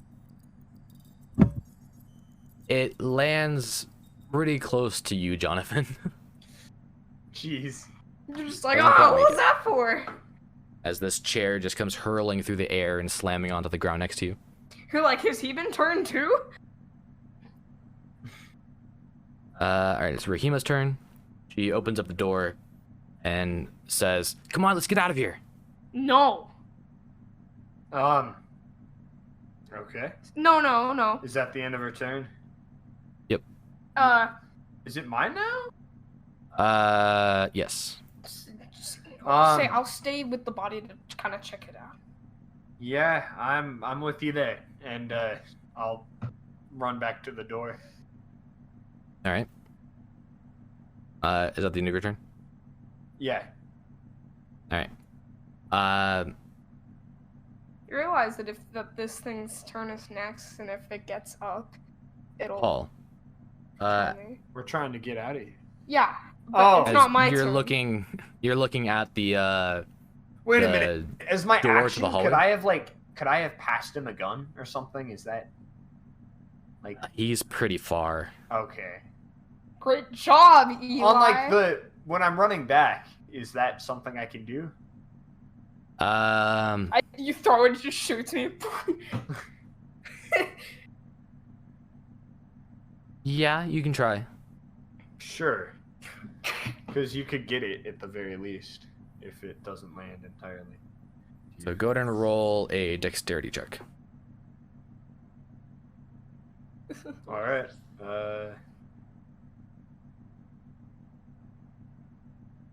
18. 18. Paul, as you see Jonathan running towards the door, what gun are you throwing? Pistol. You see a pistol come spiraling through the air towards you. What are you doing? I think, well, if I grab this, it has a chance of shooting me. But then if I don't grab it, Well, it wait, can- hold on. Is it like the safety's probably on? I mean, I guess Yeah, you the could safety be- would be on. Yeah. Okay. I'll be like, okay, I'll grab it. But if I drop it, the monster could get back up. Then I reach my hand out to grab it. All right. Go ahead and roll a dexterity check to see if you can catch it. Oh, 19 plus 3. 22. Nice. So yeah, you were able to catch the pistol almost perfectly as it lands right in your hand. You don't even have to flip it around or anything. It just lands perfectly in your hand. Okay, now I want to run. Inside. Well, that was John's turn. It's not your turn. It is Aelwyn's turn. Great. As you see, Aelwyn just her kind of just twitching, almost like a seizure on the ground, and then just very quickly jumps up onto her feet. Thanks a lot. Thanks a lot. I gave you a pistol. Yeah, what's that gonna do? She starts charging towards John, as you are the closest one. With the door is still open.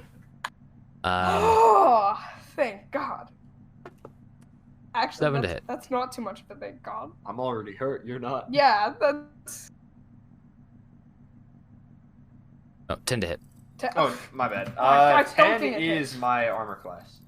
So it does hit. Okay. it does. No, but like, no. 7 damage. Jeez. Okay. And that's the end of Aelwyn's turn. Paul, your turn. As you see Aelwyn just jump into the hallway I want to and say, out of your sight. Jonathan, come towards me. Move out of the way. I'm shooting this thing in the head. You're gonna use your movement to get in line of sight with it. Or could I just try to shoot it? You're currently kind of up against the you're like up against the wall kind of because you were making your way to the door, and the monster went into the hallway, so you can't see it currently. Then how would I catch it? Well, Jonathan threw the gun as he was running towards the hallway. Yeah. Wouldn't Like on the way, I was like, psh. so did it? But wouldn't I be able to see it? Because with my eyes. Well, no, or it's is not it- because it's dark. It's a wall's the like monster. blocking it. It literally went into the hallway, and you're still in the room, Okay. like against the wall. Yeah. Okay. So it's in a different room than you right now. I'm gonna kind of look around the corner and try to shoot it. All right. So you make it's mostly movement to get there. You have about another 5 feet if you wanted to, but you stay kind of up close against the wall and you kind of peek over. Go ahead and let me add it to your thing real quick. Go ahead and refresh your character page. It should be there now. Yeah. See, Isaac, you just gotta refresh. Pistol will be there. That's what I had to do. Wide open. So, oh yeah, you have like the actual thing. And then if you go to here, go to the where the pistol is. See if you have. It's not that. It's in the next page, like actions. Yeah. Pistol. Wait a minute. Oh wait, no, I don't have anything that I can build. So yeah. Okay. Pistol. Let's do this.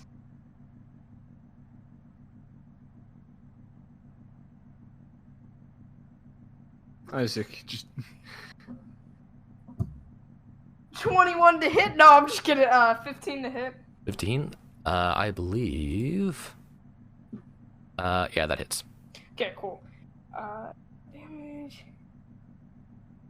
12 damage.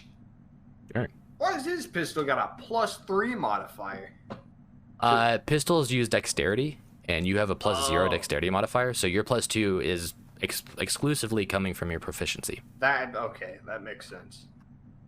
You got like the powerful pistol. I just shoot it, just died, and it falls down. It's dead. How many times did I shoot it? With a pistol, only once. Okay. Just one clean shot into the head.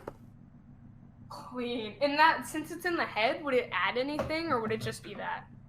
It's just that. Okay.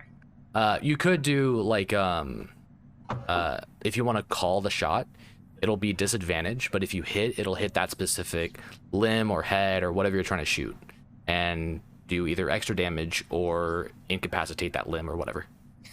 Oh. Oh. So yeah, as you kind of peek around the corner,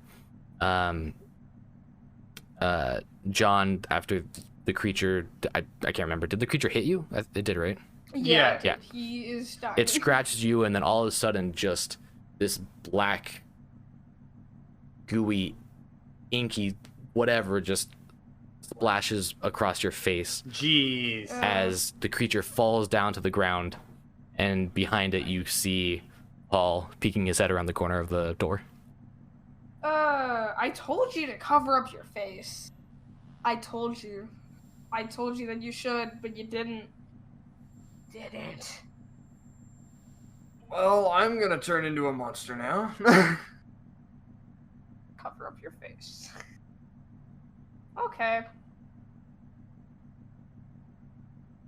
So wait, is that the end of the combat encounter?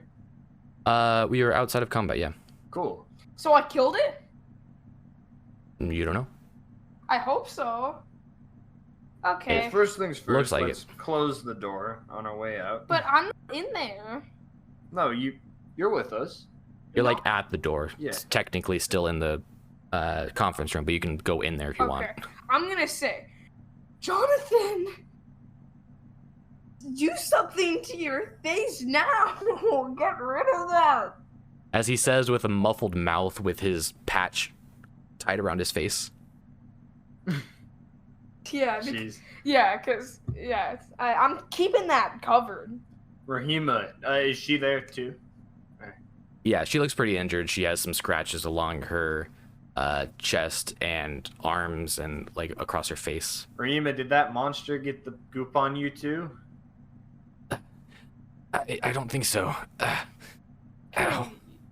I think I'm in danger of turning like her. I need to get this stuff off. Or just leave. What's your passive perceptions? My passive perception? Yeah. I don't know. Where would that be? Actually not sure where it'd be on here. Oh, it's just under your saving throws. Oh, it's 12. What about you, Paul?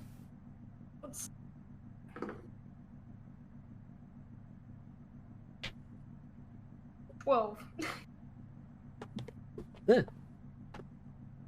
right. Continue. What? Continue. you said. Oh, okay. I was like, what? I heard continue, and I was like, what? Okay. Well, I'm gonna say, Jonathan, you should probably clean off your face, or leave the room, or just leave the ship in general and sacrifice yourself. Yeah, I'd rather not do that. I don't know how this stuff works though. So, do you have anything I can use to get it off? Is it just on my face? Yeah. Okay, maybe it needs to get through a cut. First of all, maybe cover up your mouth and nose so it doesn't get in there. Is it already? You taste kind of like it's almost metallic a little bit. Oh, I'm gonna spit. All right. you spit like a monster. Just keep doing that. Do you have anything on you that I can use to get it off? I can shoot you with a pistol. Okay, not that. I can punch you in the face. No, do you actually do you have? I Because you have had tinker's tools. Is there anything on your Swiss? You threw it. No, I threw the multi-tool. I'm guessing that It's I a picked up the, multi-tool. I'm guessing You can go back and get it if you want. Yeah, I'm guessing I already did that though, since I just walked there. Do you want to go back and get it? No. No thanks. In the medical room. Are we close to that? That's what I was gonna say. Oh, that's where I you- wanted to go. Yeah. Before. Because there was that silhouette that you saw standing in the hallway there. Do I have You are anything I can currently- use to just wipe the stuff off? Not really. I mean, Paul, you might have some kind of napkin type cloth stuff on you. Let's just say I have a napkin cloth thing on me. Yeah, I guess I'll use that to get it off to the best of my ability. like a handkerchief. Yeah. What if like something opens in my arm since I'm super techie? It just opens and I'm like, here you go. Then I give it to him. It's like a transform arm. Just Yeah. here's a little handkerchief. Yeah. So it just goes. Is there any sort of like sink or anything? What if Not here in the lounge, which you guys are pretty close to the lounge. You're in the same hallway that kind of Okay. splits off, Could my I arm want to go to have- the lounge and or the mess hall. Yeah, I'm headed to the lounge to wash my face off. Could my as soon arm as have like possible. a water thingy in it? Nah, I don't think it does. Okay, Yeah, well no, take this handkerchief. I did already. Sean. Okay. I used that, but I'm headed to the I love the fact that no one thinks anything of the handkerchief just coming out of my arm. Okay, but I got this stuff. Yeah. All right. Lounge time. I'll come with you just in case, because I have a pistol and I can shoot you if anything happens. All right, you guys enter the lounge, and where did I put that? Okay, Rosini and who did I say was in there? It was Jerome. Yes. Yeah. Yeah, Jerome and Rosini are not in there. Oh no. I'm There gonna is currently nobody else in the lounge. just wash myself up. All right.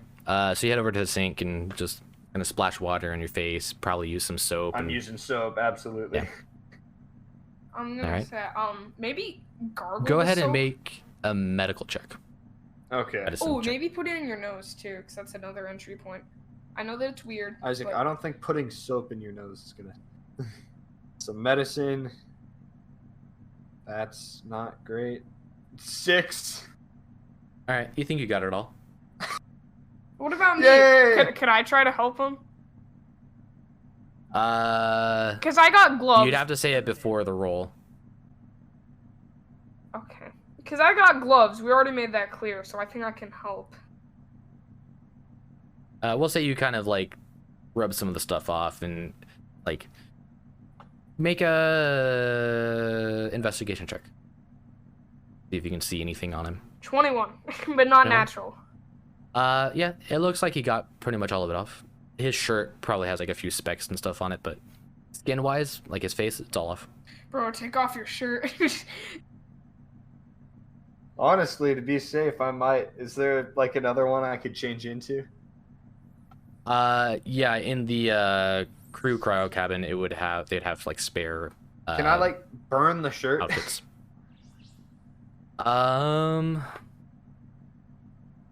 Yeah, I guess the science room would be the best place to do that. They probably have some kind of incinerator there.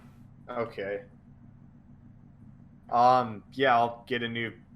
I'll take this one off and get a new one, I guess. All right.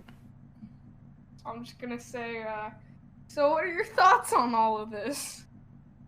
I don't know. I don't know where everybody else is, Yeah, or if I'm okay. So or if everyone is okay, because I feel fine as of now, right? I do feel fine, right? Yeah. Okay. don't let you. Oh, I guess aside. Well, I mean, from... other than like the damage you took, like you're Yeah. scratched up and stuff. Oh yeah. You're pretty hurt. Rahima kind of like lays down on one of the couches and says, "I think I'm gonna rest here a bit. This doesn't feel good." I'm just gonna say, don't turn into a zombie thing. Did she I won't. clean her wounds? No. I'm gonna She- say, Pretty much almost immediately when you guys got into the lounge, she just flopped onto one of the couches and like said that, and then I'm passed just gonna out. say, dispose of the couch or get rid of it. Oh, I didn't say it before, but I kind of want to clean my wounds also. I feel like that's Yeah. necessary. Because if they scratch Okay. you with the fingers, I kind of assumed that with like washing Yeah, your face and all okay, that. good. we should say, should probably clean your wounds. Yeah. I'm going to say that, I agree. To Rahima, Yeah. she's asleep. Okay. We'll do it for them. Yeah, honestly. All right. Do you want to just with water and soap, or are you gonna try to find some kind of like medical thing? Water and soap for now, and then I think we'll go for the medical thing for both me and her. All right. Whoever's doing it, go ahead and I'll do it. roll. Let's both do it. But I have gloves. No, we know from. You could either both roll, or one of you could roll with advantage. Let's both do it. Wait, one can roll with advantage? Or both of Okay. you. Yeah, you do the advantage So one, I guess. medicine? Do I roll medicine? Medicine? Yeah. Yeah. Okay, yeah. 5. All right. No advantage. You kind of take your time You have oh, advantage. yeah. Roll again. Oh, yeah. because Jonathan's helping you. 6. Oh my gosh. All right. So, you take a cloth and you like hold it under the sink and get it all wet, and take the soap and gonna rub down the wounds and stuff. And she kind of like face kind of like scrunches up like in pain. They're pretty bad scratches, but it looks like you're doing a good job. Like you got most of it out. Cleaned her up. We should lock Since the I was gonna doors. go to the medicine room to begin with, I want to go there. Let's lock the doors from the lounge room. Yeah, honestly, yeah, we're gonna lock her in here for now. And if she Alright. can get out, then that means that she's not the monster. She hasn't turned into. Can we get back in just by doing the like hand identification thing? Yeah. Okay. So you lock both doors, both the left and right side doors, and you guys are heading into the medic room now. Yeah. You're going through the hallways, through the crew cryo cabin, and in there is Rosini and Jerome are in there now. And I didn't. Rosini, I didn't mention it, but I would have kept the bag with the guns, like, Yeah. with me, because. I picture the Among Us music playing as we're walking through the ship. Do you have anything to cover your face with though? Not really. you would imagine the science room might have something, Yeah. or the medic room. I guess both of them. Haha. Do I? No. Wait a minute. Just realized I touched the goop with my gloves and I There's cleaned also the goop. no,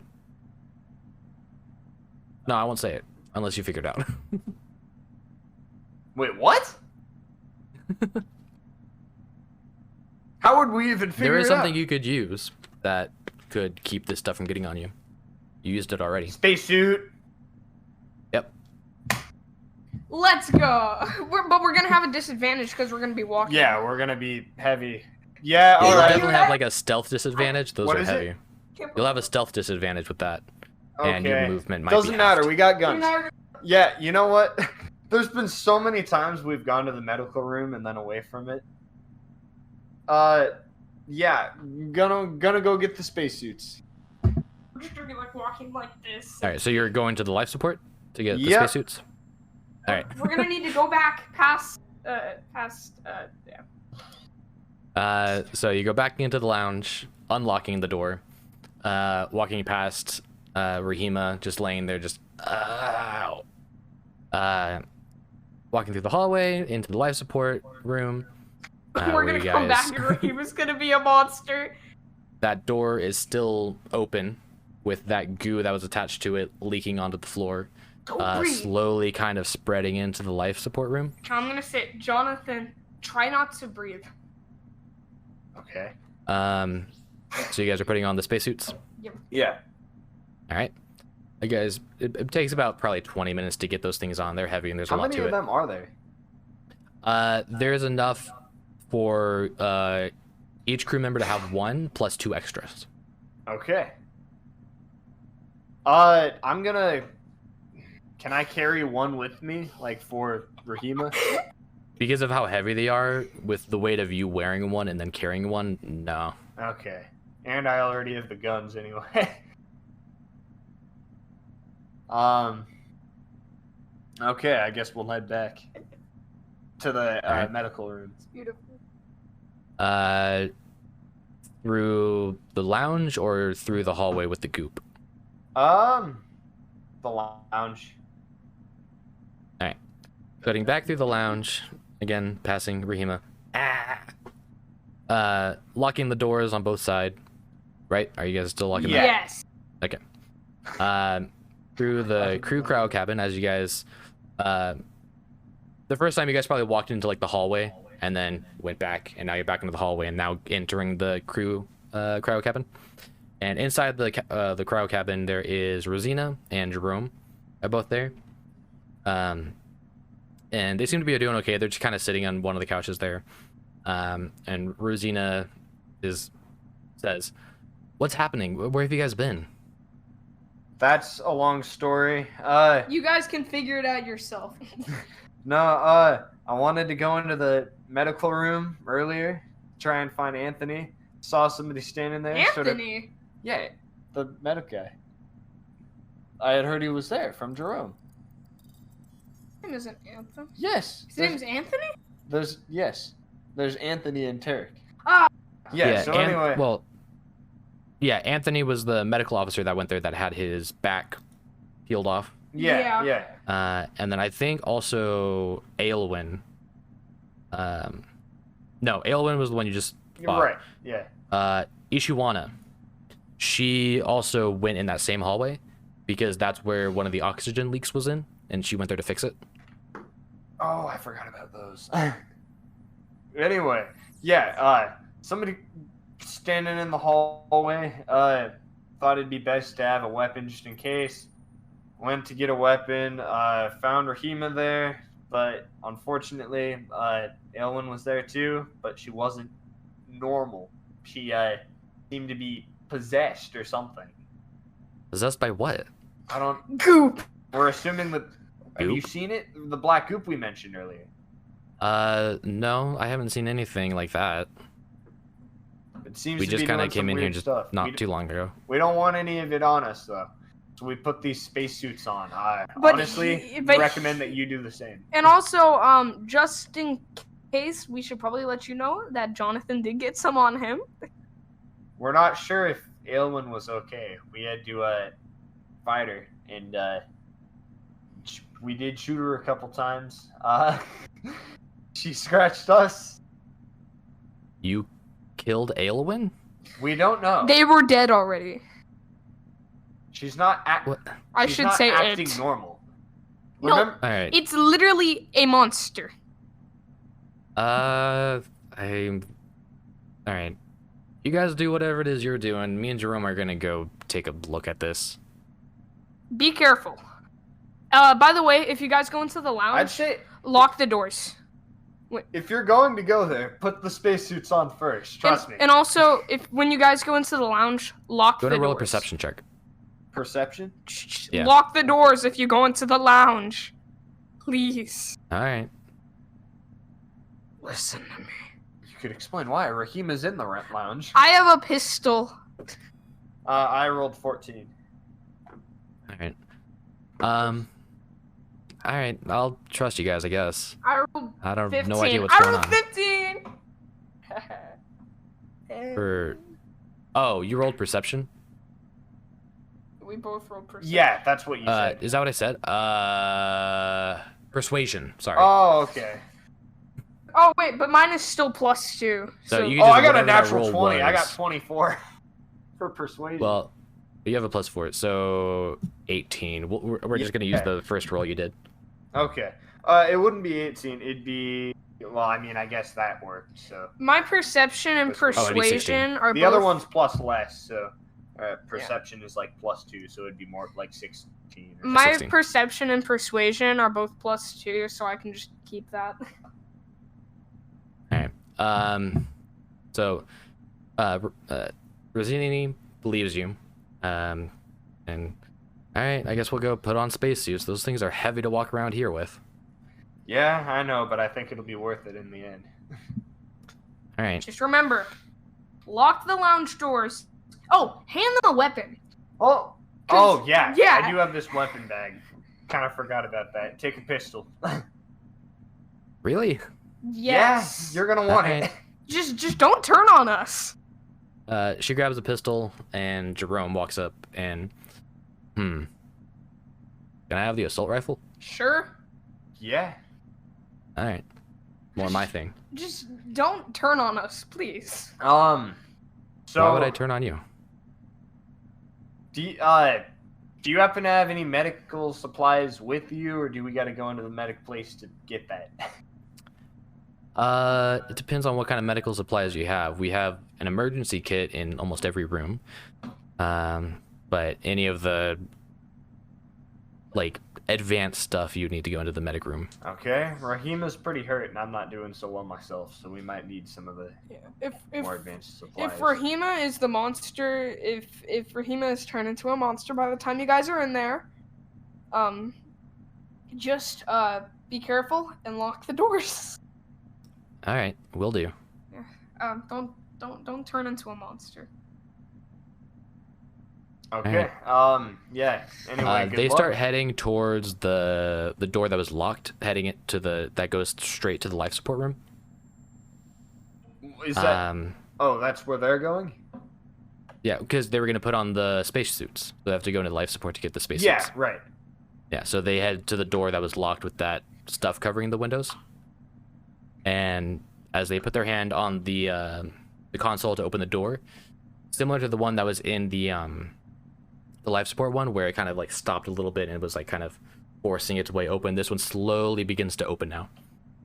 And when it finally opens, it has that gooey, stringy stuff like being pulled apart from it, and it's thick.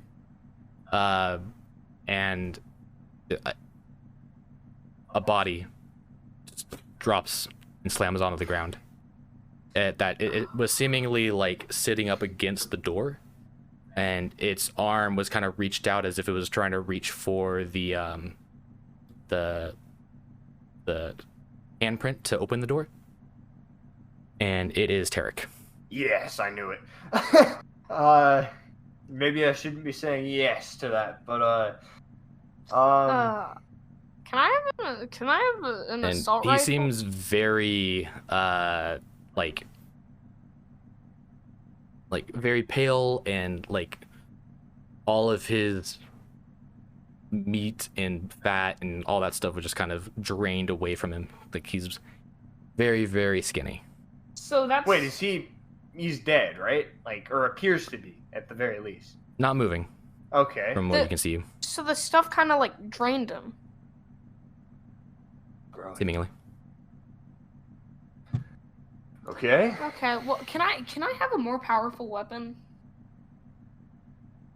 Like, The only other weapon is the shotgun that he has. I'll take the shotgun. Just hold on to the pistol for now. I want the shotgun. You don't need a shotgun Hey, right wait, now. you don't have Pistol any weapons. is Eli, a lot faster. you don't have any weapons because you gave me your pistol.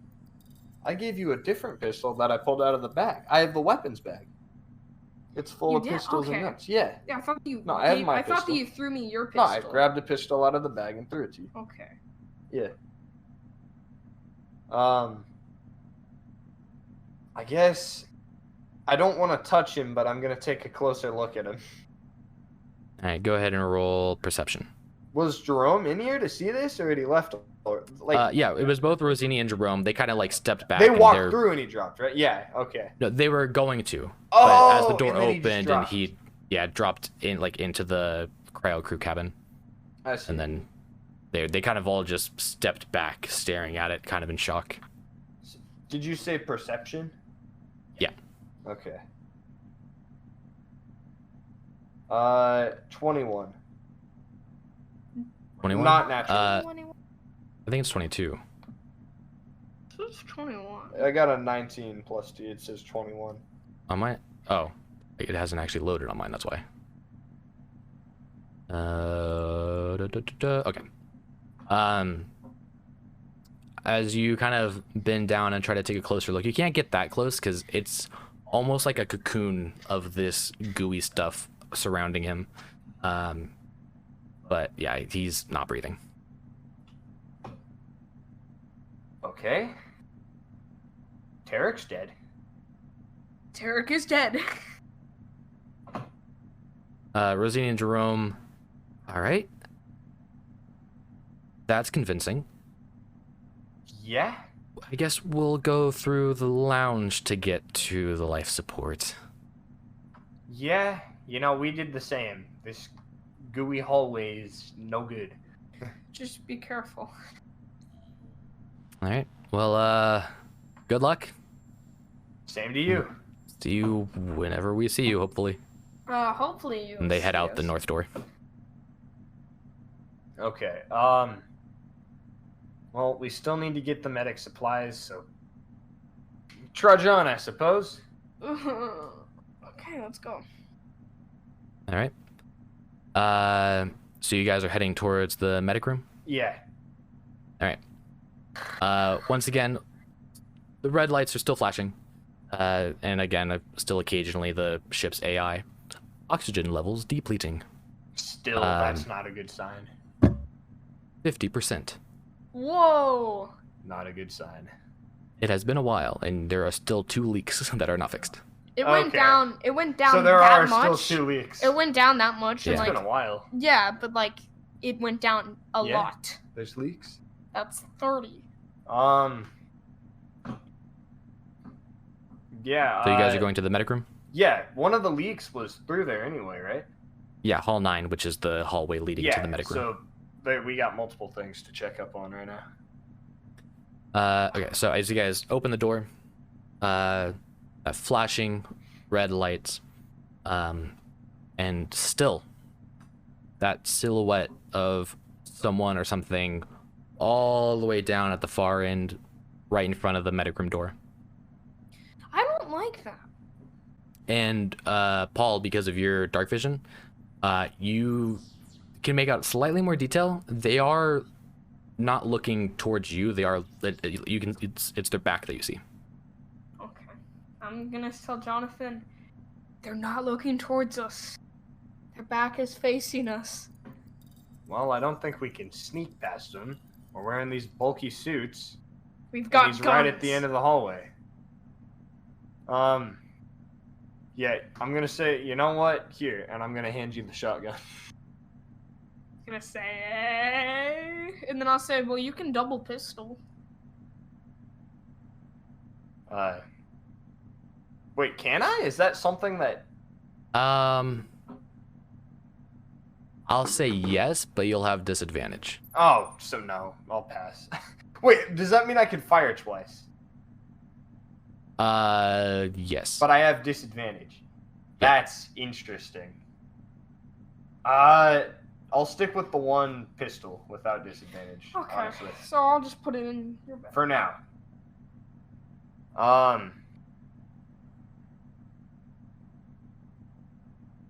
Yeah, do you want to... Wait, do you want the shotgun right now? Okay, do you want to lead the way since you... No. But you have a shotgun. Because you... Fine. Okay, after you. After you. No. Okay. I start walking. All right.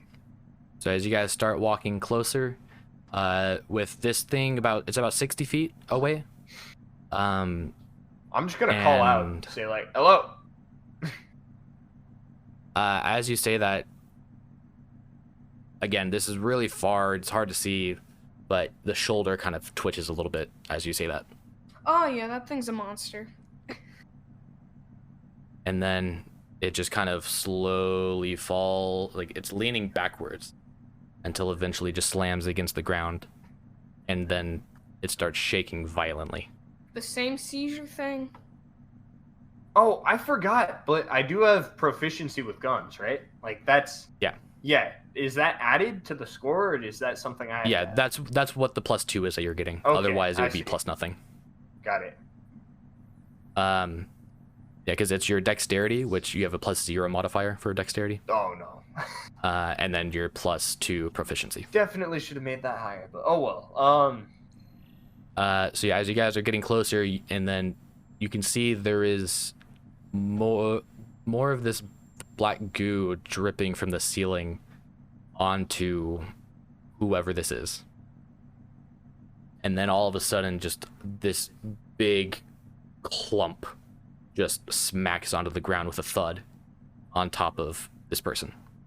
That's not a person. And you can see it's kind of wiggling and squirming around and almost wrapping itself around this person. And then it slowly kind of stands up with black tendrils of whatever this is pushing itself off the ground as it doesn't even use its hands to stand up. And slowly turns around as you see these two kind of red eyes just staring into you. That thing is the king of all of them. And it's just limping with black goo and bits of it just dripping off of it onto the ground as it's slowly sludging its way over towards you. And that's where we're going to pause for today. Okay. Cliffhanger. That was awesome. I am scared. Cool. I don't want to sleep at night. Okay. Well, thank you everyone for listening to this first episode of the podcast name, the Mythic Tales Podcast. Yeah, that It's gonna one. take me a while to learn that name. Thank you everyone for listening. Go check us out on anywhere that you get podcasts from, hopefully. If we're not on there, we're trying. Go follow us on Twitter, Instagram, YouTube, all that stuff. And we will see all of you in the continuation of the arc. Yep. See you next time. Bye.